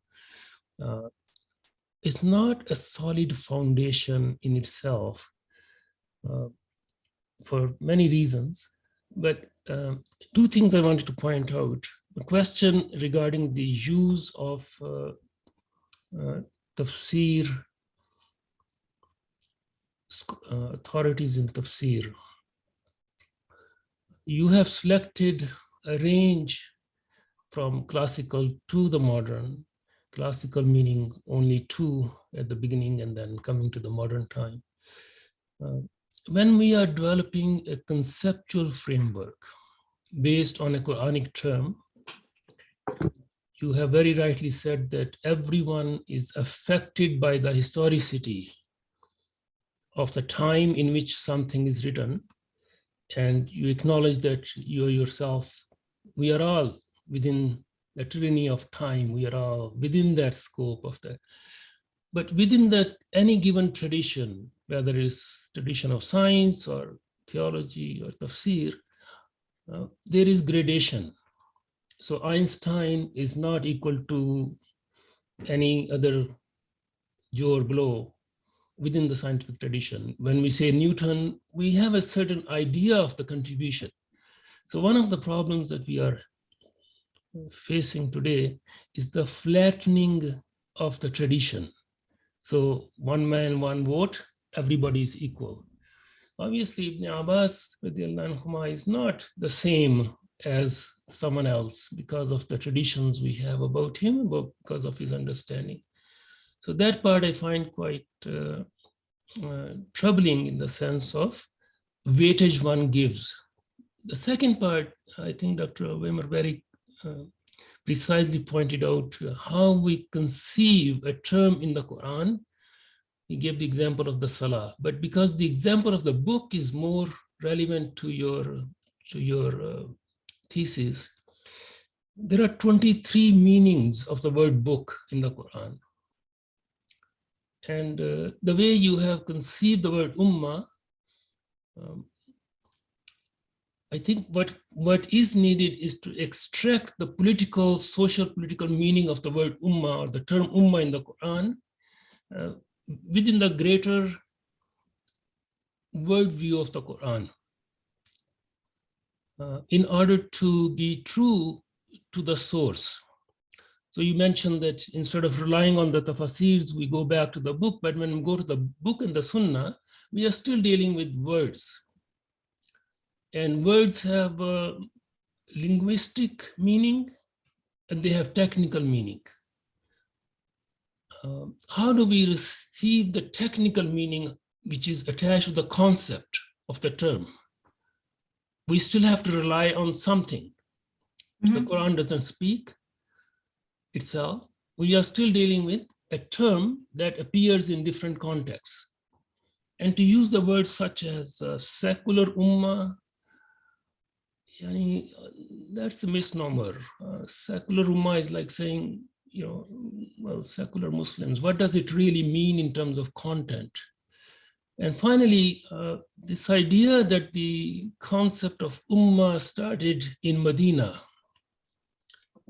I think that also needs to be somehow qualified, because the Hijrah marks a certain social reality. But the Ummah, the concept of separation of the Jahiliyyah, the separation of people who have the concept of Allah, but in a different way, comes right at the beginning of the revelation. So the 3 years in Sha'bi Abi Talib, for example, that is an Ummah isolated from the rest of the Jahiliyyah. Although we don't have the same political power, we don't have the same social structure, but the separation starts, and we know historically, it's a 23 years of separation, slowly. And finally, I don't think the Prophet ﷺ actually established a state. This Muhammad Hamidullah as a prophet establishing a state. There is no state per se until after he left in the modern concept. So to see his role as a prophet, who is also the political ruler, is of a different category than what happened afterwards. Thank you, Dr. Iqbal. Sorry, for the sake of time, I'll just hand over to Dr. Jomaa. Just one quick note, I'm seeing people are still trying to post questions in the chat box. Please do put it in the Q&A box and try and keep them as concise as possible, because a lot of people want to share thoughts. Go ahead, Dr. Jomaa. Yeah, thank you for your questions. So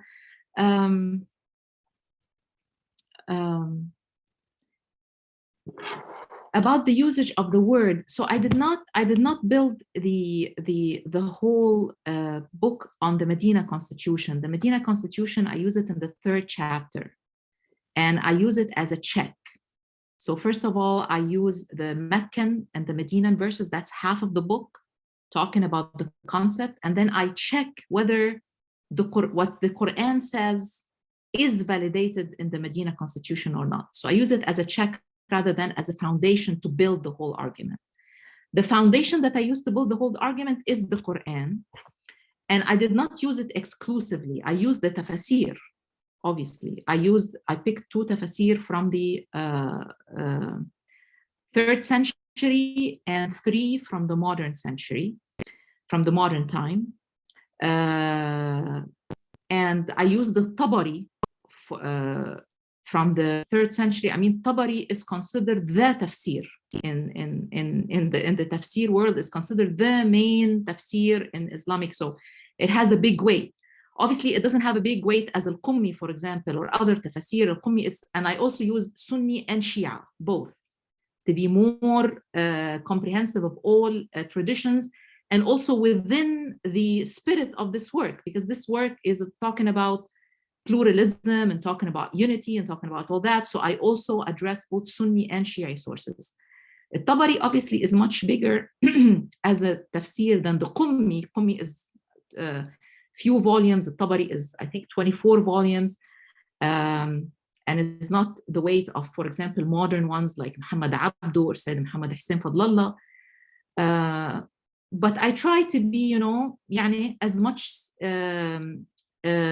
pluralistic, I would say, as much pluralistic, to take as more opinions as much as I can.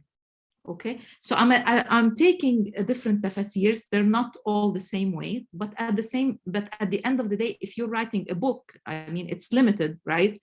And I say this in the beginning. Obviously, I could use much more tafasir, and that would be another work, and that wouldn't be one book. It would be like volumes of work. That's not what I'm doing in my book. I say that I choose this and this because my aim of doing this work is not only understanding what's the meaning of the Ummah within the Qur'anic context, but understanding it within the context of a socio-political definition. So I'm using those scholars specifically, and when I use from the modern period, I use people or interpreters who were engaged in politics and they were engaged in modernity. Muhammad Abdu is called the pioneer of modernity, his name. Sayyid Muhammad Hussein Fadlallah of Lebanon, he is very much involved in the sectarian and the political affairs of Lebanon. Sayyid Qutb, for example, is considered sort of a trademark for the Muslim Brotherhood. So I use people who are also part of the political world to make my argument. So what I'm trying to say is that I make the argument, why did I select those people? And because I have, a limited space for the book, and because also I have a specific trajectory. Now, the point that Dr. Anjum talked about, which is the salat, for example, that it can have different linguistic meanings and they're not related to each other, and the same as the Ummah. I mentioned that in the beginning, that, for example, what is the relationship between a period of time and followers of a specific religion and ajal and all of that? What I try to do in my work is to find a connection. And I'm not saying that this is the definition of the Ummah, everybody has to believe it. I'm not making a confessional or a salvific argument. This is a book, it's research, it's individual research, and it's targeted towards a socio-political setting. It's not targeted towards the religious belief at all. I'm not making this argument. So somebody would come and say, I don't like the way that you are saying the Ummah is described in the Quran. I'm like, okay, fine. We're not talking here about religion, who's going, or who is believing or not believing. I'm specifically talking about how can we understand this term and make it, why Ummah? Why not Jamaa? Why not Qawm? Why not Mujtama? These are all Arabic words, and they are used to talk about communities or a group of people. What is distinctive about the Ummah?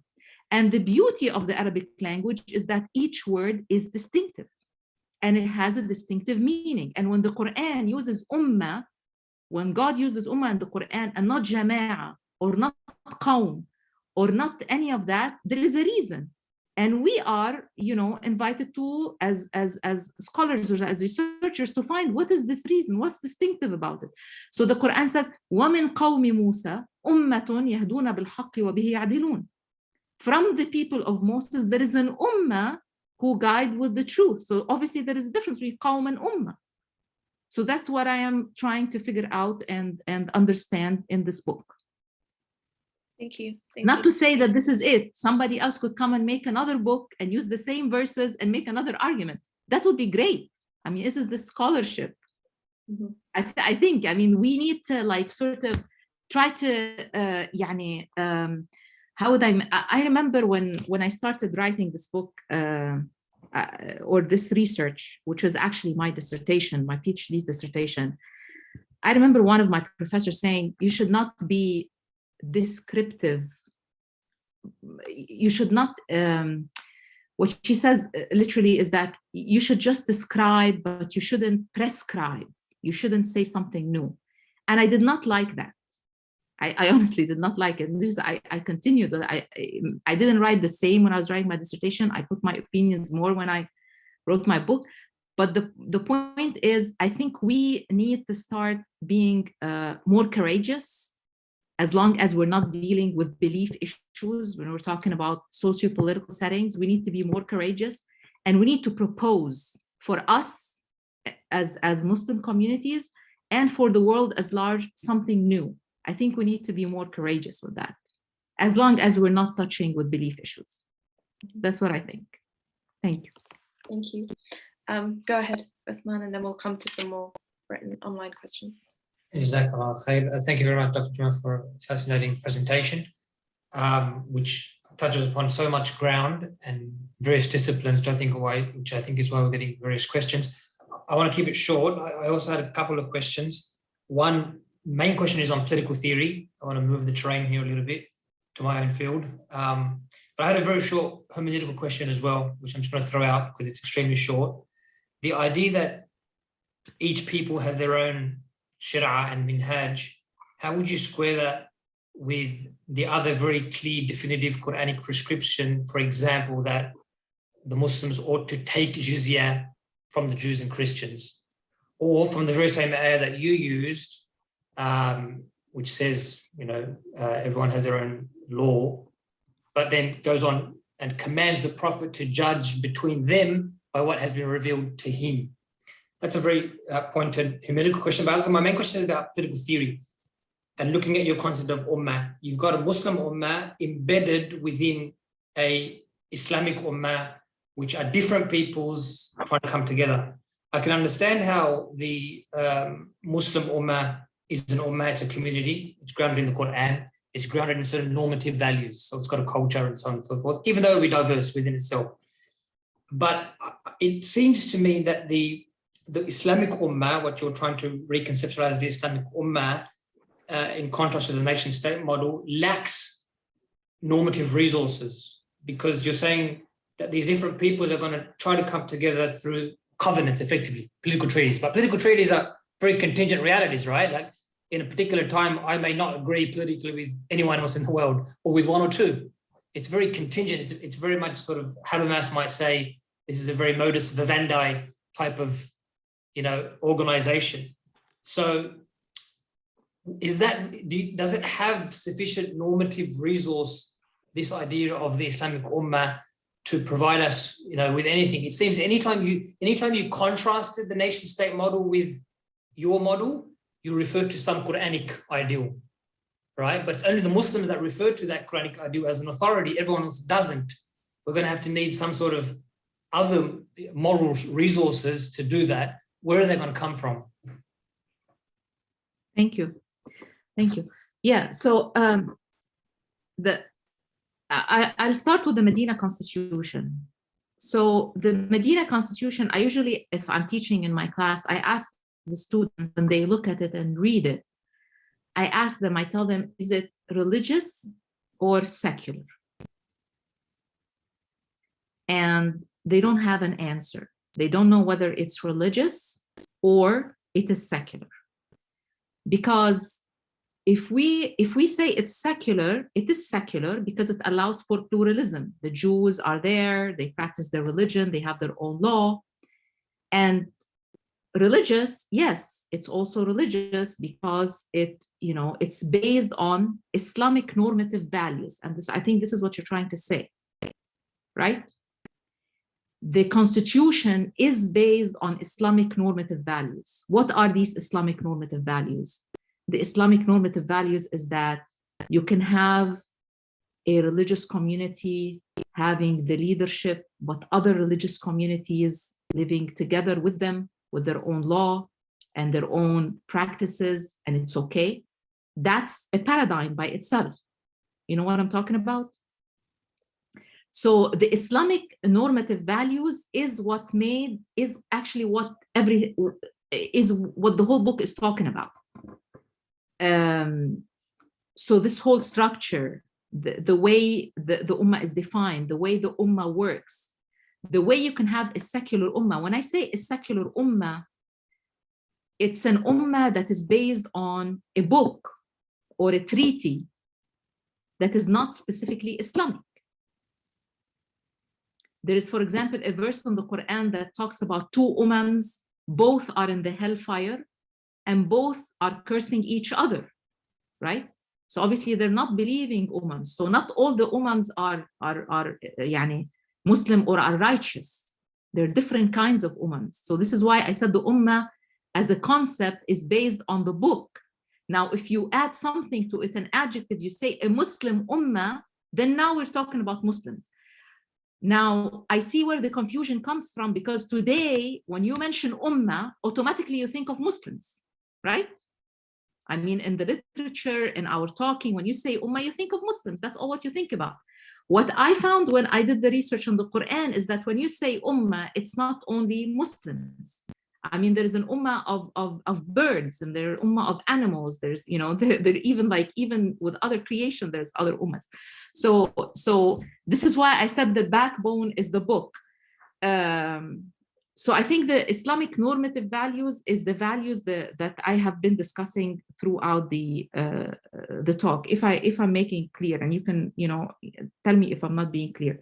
The other thing you said is, how do you reconcile the Shir'atan wa Minhajan, that each of the groups have their own law, and the jizya, which came later. The jizya came later in the Qur'an and with the Muslim societies. So as far as my understanding with the jizya is that the people who are not Muslims, they don't pay they pay the jizya to the government, and they do not participate in war. So they pay the jizya in return for their protection by the Muslims. That's why they pay the jizya, and they don't pay the zakat as the Muslims pay. Now, if you look at the Medina constitution, this is not the case. Why? Because the Jews participated in the war. And this is why there was no jizya. That's my interpretation and my understanding. I could be wrong, I could be right, but that's how I see it, okay? The other thing is the Muslims in the context of the Medina constitution were a minority at that time. They were not the majority in this society. They were a minority. And the way the Prophet structured this is more of a political confederation. Later, when the Muslims were taking the jizya from the people of the book, it was not a political confederation. It wasn't a political treaty. It was that they had war and they took over, and then it was a different style. So just different styles of how did the ruling come about? Did it come about through a political treaty or political confederation like the Medinan society? Or was it that they had war and then they took over a country and then now the other people have to pay jizya? So there are two aspects to it. Do you get my point? Yeah. What else you asked me about? Did I miss something? Yeah, the prophet judging by what was revealed to him. Yes, that's the normative value, because the Islamic Ummah, obviously the values that are in it are Islamic values. I mean, you know, it's like all values. So the Prophet has to judge. The whole structure of writing the constitution, for example, is inspired by Islamic ethics. It's inspired by the paradigm of the Qur'an. I had a very interesting encounter in one of the talks that I gave about the Medina constitution. I was giving this talk in a University of Michigan, actually. And among the audience, there was a Jewish professor. And he told me something that, you know, I didn't even think about, but I thought it was very, you know, it like sort of ring a bell. He said, well, for us as Jews, we cannot have the system because within the religion itself, it does not allow for pluralism. You Muslims can have this style of ruling, which is pluralistic, because the Quran endorses it. Did you get the point?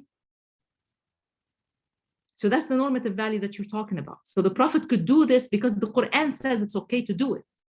But for example, for the Jew or for the Christian, they cannot do it from their religious point of view, because their religious point of view does not allow for it. Okay. Let's take a couple more questions, written questions, and then we'll come to panelists, Brother Hamdia. So first question is from Jomaa. My understanding is that the kitab and our existence is rooted in relational concepts, while the social contract is very much a transactional concept. I'm curious to know how or if the professor differentiates the definition of Ummah from the Hobbesian/Locke's contractarian models. Yeah, this is a good question. The understanding of kitab in the Quran is engaging and dynamic. It's not like a set of rules. And this actually, there is a whole book written on that by Daniel Madigan. He talks about how the Quran receives itself, or how does it see itself as a kitab. And it's called, one of the Arabic words of the Quran is at-tanzil. At-tanzil, it's like a gerund form that is sending. So it descended over 23 years, right? It came to Prophet Muhammad over a period of 23 years. It did not come to Prophet Muhammad as one book, codified rules, no. It was descending in relation to the changes that the Muslim community or the Muslim society was going through. Okay, so this makes the book very engaging and dynamic. So, and this also what makes it like, if somebody is reading the Quran in the 3rd century will interact with it differently from somebody reading it today in the modern time. So it's not just contractual, it's more engaging. And I make this argument in the book as well. And there's something else that I wanted to mention. I saw like, I sort of glimpsed in the written questions. One of the questions said, relating the Ummi prophet to the Ummah. Did somebody in the tafsir or in the exegetical works mention that? Yes, Tabari mentioned that. Tabari mentioned one statement in one of his volumes. He said, it could be that the Ummi prophet is related to the Ummah, but he doesn't explain why, he doesn't say why. And I picked that actually, and I just started thinking about it to say, what could be the reason? That yes, they have the same root, Ummi and Ummah is the same root in Arabic language, and you know, and there must be a relationship. And then I made my argument. So yes, it's mentioned by Tabari. Okay, great, alhamdulillah. Let's hand over to Brother Hamdiya then, if you want to pose your question, and then we'll return to the written questions. Yes, thank you very much for this fascinating presentation. My question touches upon something that is perhaps a bit beyond the scope of what you have set out to do in your work, but I'm still interested to hear your thoughts on this.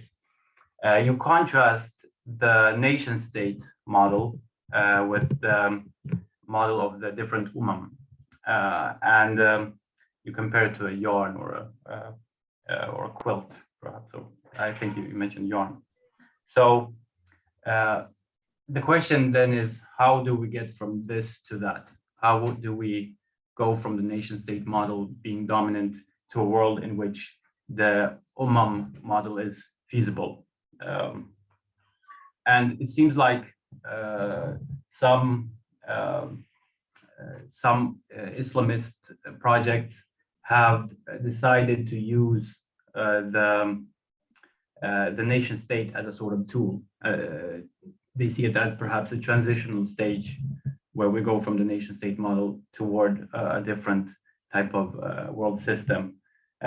This is perhaps what the likes of An-Nahda and the AK Party in Turkey have as their long-term vision. So do you think that that is the way to go, or does that only serve to give the nation-state model further legitimacy? Should we instead try as much as possible, to the extent that it is possible at all, to disengage with the nation-state and have parallel structures? So that's my first question. The second one is related to it. It concerns the nation-state again, and the fact that the reason that it has been dominant and effective is because it manages to concentrate resources through its it is basically a coercive model that manages to concentrate resources, as shown by the likes of Charles Tilly in his works. And so the question then is, would a different model based on the different ummahs, how would it survive against this coercive nation-state model that manages to pool these resources and create this military might? Whereas an Ummah model would perhaps be not as effective in creating this in creating these large armies without this coercive element to it. Thank you. Yeah, I think the only way for this Ummah structure to be realized and be successful is for somebody to implement it, and it works. So I think that, for example, with the nation state, it worked somewhere and people imitated it, right? Because they saw some benefit to it.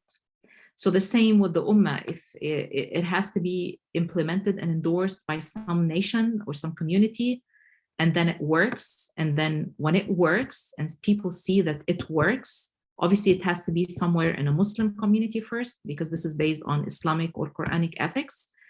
And when other people see that it works, then they can endorse it. Now, the coercive element is important, and this is in relation to what Dr. Hiba said about the war, and that I did not discuss that in the book. I think that's still open to research, and it needs work.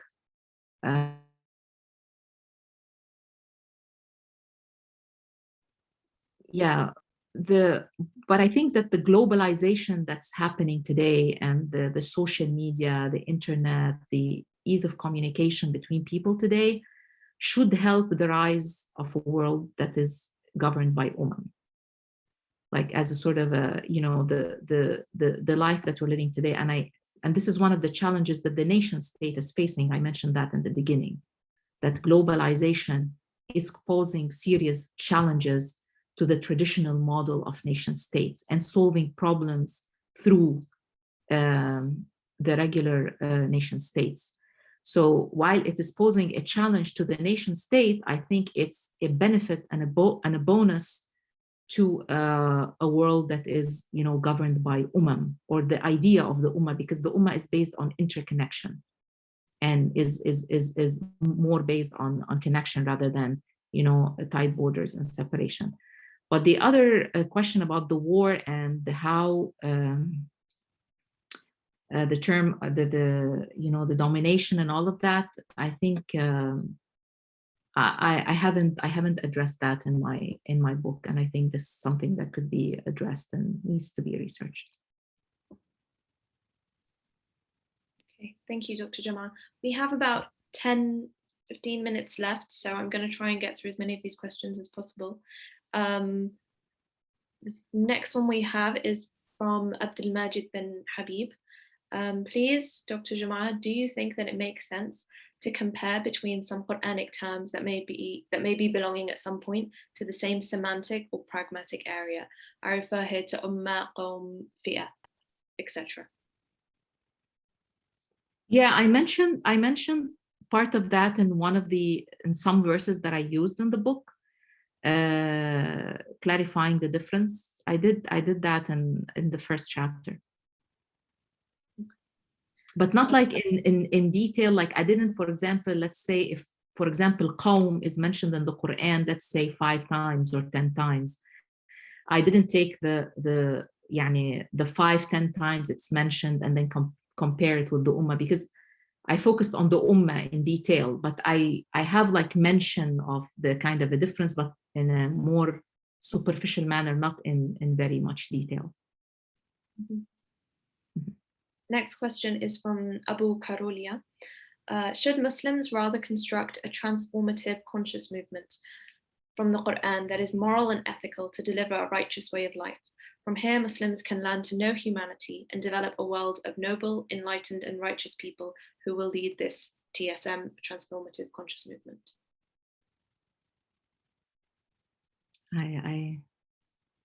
I don't know. I don't think I get the question. A transformative what? Sorry again. Maybe I can read it. Movement. I think they're referring to perhaps similar efforts of drawing something from the Qur'an that is moral and ethical, and attempting to develop people who will be able to apply this. I mean, I think your book stands as an answer to that question, to be honest, as yes, in some ways, but I think they probably have to be more specific if they envisage something definitive by transformative conscious movement. Yeah, I think, but if we're going to talk about transformation, maybe it's not that much of a radical word we can use. Maybe reform would be better. So we have something now that has goods and it has bads. Mm-hmm. We take the goods and we reform what is not good. You know what I'm talking about? So for example, when we're talking about the nation state, the modern nation state, the problem is that the private and the public spheres are separate, right? That you have, the stronger nations are feeding off the weaker ones. You have oppression, you have the alienation, that people don't feel a sense of belonging. These are the problems that are present today in the nation state. And I think the Ummah addresses these problems. So instead of saying a complete transformation, like we start from scratch or the zero, I don't think this is the way the world works. Maybe this is in like as an ideal or fashion. I think that the world works in a way that we're always talking about reform, how to get better. And even the Qur'anic narrative, when it talks to the kuffar or it talks to the people who don't believe, the Prophet would come and say, would I invite you to something that is better than what you have? Very simple, something that is better. It's not that everything that you have is bad, no, but just reform it, make it better, right? And the Prophet, peace be upon him, said, خيركم قبل الإسلام خيركم بعده. يعني the best of you before Islam is the best of you after Islam.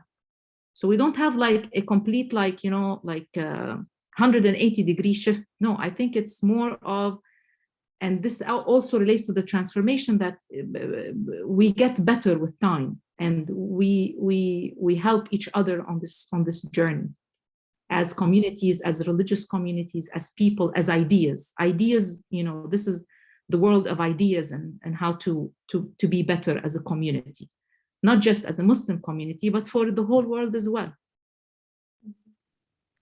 I think Dr. Anjum wants to say something. Bring Dr. Anjum in on this conversation. Yeah, so, I mean, this has been such a rich discussion. I wanted to perhaps invite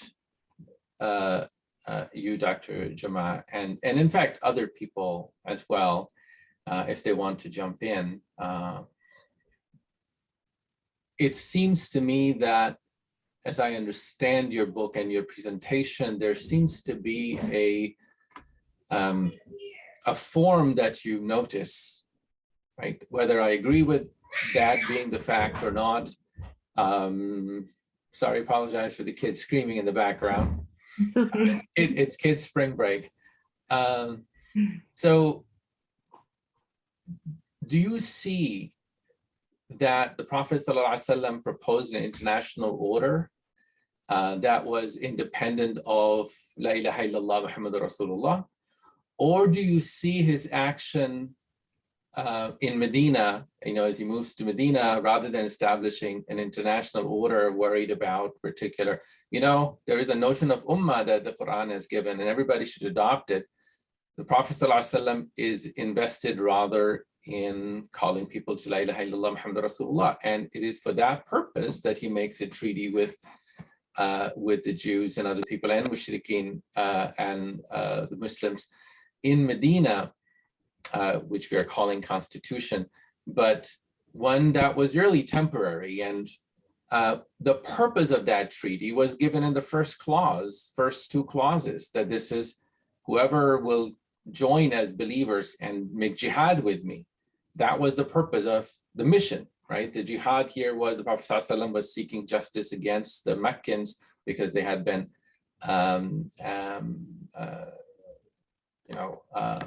expelled from Mecca, and the Prophet ﷺ wanted access to the Masjid al-Haram and other things that are mentioned in the Qur'an.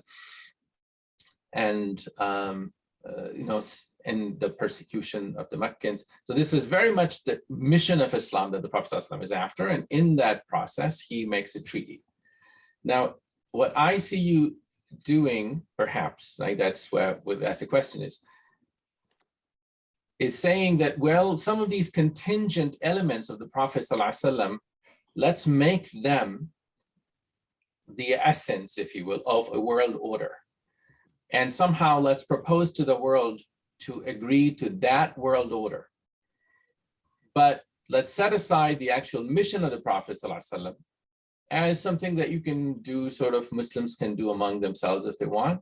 But the real thing, if you will, the essence for you, it seems to me, is moving from the actual mission of the Prophet to what I see as merely an accidental shell, if you will, that he used the word that was available, the Ummah and Qawm, and he used the people that were available to call them to Islam. But that was never the purpose. In other words, in a different world, now that the world has changed, it is the essence that we should try to recover. What was the Prophet ﷺ and the Qur'an? What were they actually calling to? Does that make sense at all? So there is no contradiction. I think you're putting two things as opposed to each other. If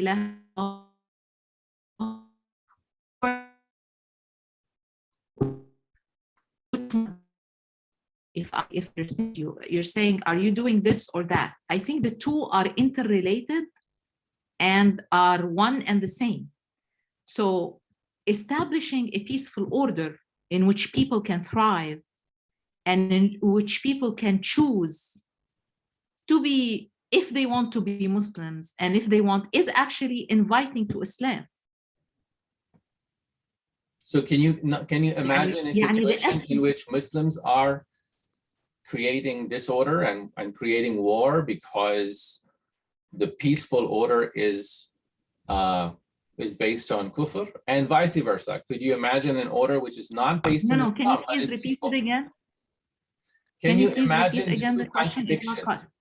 Sorry, there is a connection problem. Can you hear me clearly?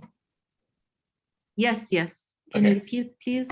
So can you imagine the two counterfactuals or hypothetical questions? One in which Muslims go somewhere, there is peace, and by calling to Islam, they create disorder and disruption. People are saying to them, but you guys are causing, we were living in peace happily, and now you guys are calling to a new religion, new order. That's creating all the disorder and lack of peace. As the Prophet ﷺ himself was called al-Qati', one who was causing people to be split from their communities and so on. So he kind of created disorder and absence of peace in Mecca. And many of his opponents said the same thing, even in Medina. So that's one one hypothetical, that in this case, Islam comes and creates disorder rather than order. And the other possibility, which is that people are at peace without Islam, right? So there's kufr, and people are, in other words, by saying that Islam and a kind of social order are one and the same thing, are you hitching two independent things that are at times at odds with each other? I see where you are coming from, and there is one very important Quranic verse in the Quran, right? That talks about belief. لا إكراه في الدين قد تبين الرشد. Yeah, there is no compulsion in religion. Truth stands clear out from error, right? So the Prophet Muhammad, in any kind of battling that happened, in any kind of battle that happening, it wasn't about disrupting peace, or even in Mecca, it was about fighting injustices and fighting oppression. So in Mecca, when he went back and fought Meccans, because the Meccans did not accept him, did not accept his message, they were oppressive, they killed, they tortured, they did all of that, and this is why he fought them for. Okay. And making people believe aggressively is not the Quranic paradigm. This is not the Quranic paradigm. Okay, so that's a claim I will challenge.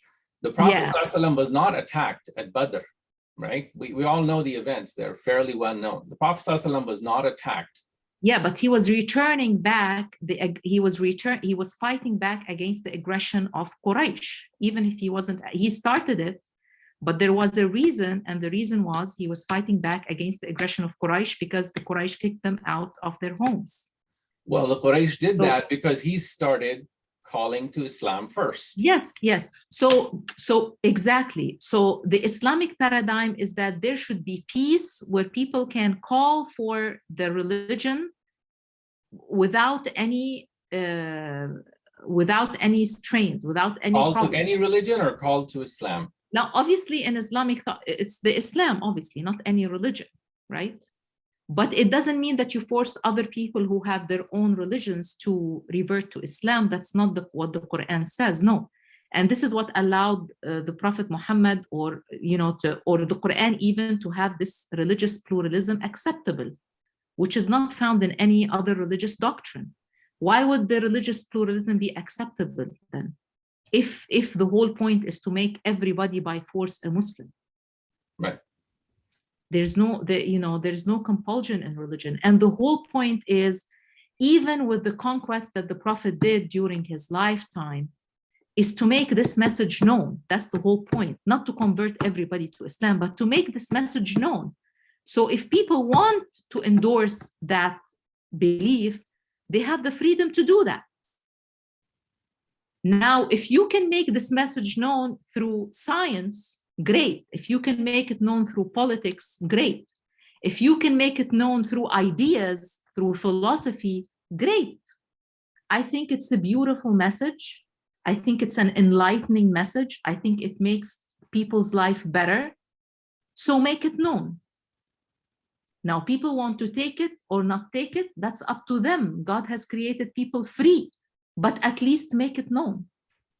And this is what I'm trying to do in my book, is this Ummah. I think it's a brilliant idea. It's a beautiful idea. Let the people know about it.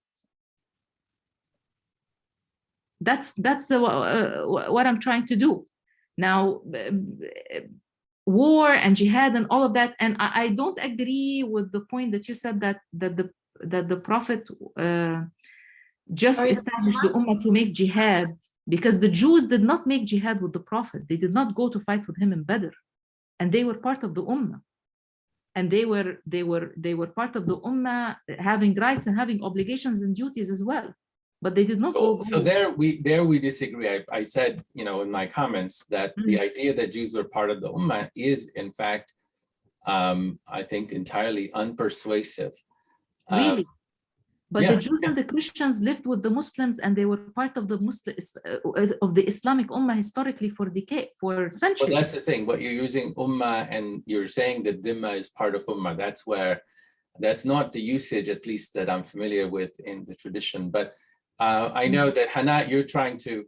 Yes. Sorry. As much as this is a very interesting conversation, and I'm sure people would enjoy hearing both of your thoughts on the issue, unfortunately, we are completely out of time. So we're going to have to cut that short. But Jazakallah khair to Dr. Jomaa and to Dr. Anjum, Dr. Hiba, Thank you so much. and to all of our attendees today for participating. Before we do end, I'm going to hand over to Dr. Anjum to speak a little bit about the Ummatics Colloquium project. And yeah, the floor is yours, Dr. Anjum. Can I just ask a question quickly to Dr. Anjum? Yeah, if you can please send me like resources about that for example, the Jews and the Christians and other communities were not considered part of the Ummah. Right. Like I would like to see that. I don't think I crossed over it in the works that I have used, but I would appreciate if you send me the resources. I would like to read it and see their argument and their point. Thank you. All right, so thank you very much, first of all, Dr. Jomaa, for the book that you wrote. So I want to simply reaffirm the sentiment that you mentioned as well, which is the invitation to Muslim scholars to write as Muslims. And I think this book is as clearly Muslim as it gets. And its aspiration is to go out and say to the community, the human community, people doing political science, international relations, that here we have something profound to offer. To the points that I disagree are really minor compared to the sentiment and the aspiration that we ought to learn to speak as Muslim scholars and to discuss and debate with each other with respect, and not be afraid of being normative, and to engage with tough questions. This is very close to, of course, what the object, the aspiration of this project, the Ummatics Colloquium, is. The Ummatics Colloquium, this is our 6th colloquium. We have a quarterly colloquium, and going forward, I simply want to make a couple of announcements. we're going to be, inshallah, doing these colloquia more frequently. And so please look out for them. Go to ummaticscolloquium.org website and make sure that you're registered there. If you somehow came here without being registered, please do so. And reach out to us and to our team for any questions. We are, I want to make a call to any academics and any thinkers, whether you are not, even if you're not formally in the academy, but have done research and have engaged in this question of thinking about the Ummah globally, please reach out to us. We have a number of ways in which you can participate. You could write a short reflection essay. You could write more engaged essays. You could potentially present at a colloquium, especially if you are a published author. And there are other roles that are opening up. We are in the middle also of establishing an Ummatics Institute, which will take our efforts at what we're doing at Ummatics Colloquium to a higher level by engaging more directly a larger number of people. The purpose and the mission of Ummatics Colloquium is to engage academics, to engage debates, and they are open-ended so long as you are committed to a vision of the Ummah and talking about the Ummah in an academic way. And what we saw today by Dr. Katrin Jomaa is really an exemplary version of that, that you're in the academy, in a discipline, and want to talk about the Ummah. If you have anything of the sort, please reach out to us and become part of the conversation. So with that, I will pass that back over to you, Hannah, if there's anything I've forgotten. Hannah, Usman, Buthaina, please jump in. Also, I should say that my gratitude, especially to Hannah, Aisha, Buthaina, Hamda, and Usman Badr, and all the rest of you in the team, but especially these three, to making all of this possible. I wouldn't be able to do any of this without you, so thank you very much. Thank you, Dr. Anjum, and thank you again to everybody for attending. Dr. Anjum covered it all. Please keep updated with upcoming articles and future events on the Colloquium website, and you can find out more information if you do want to get involved. I think Buthaina has sent the link in the chat box as well. We also welcome any feedback on the Colloquium. You can contact us via the submission page on our website.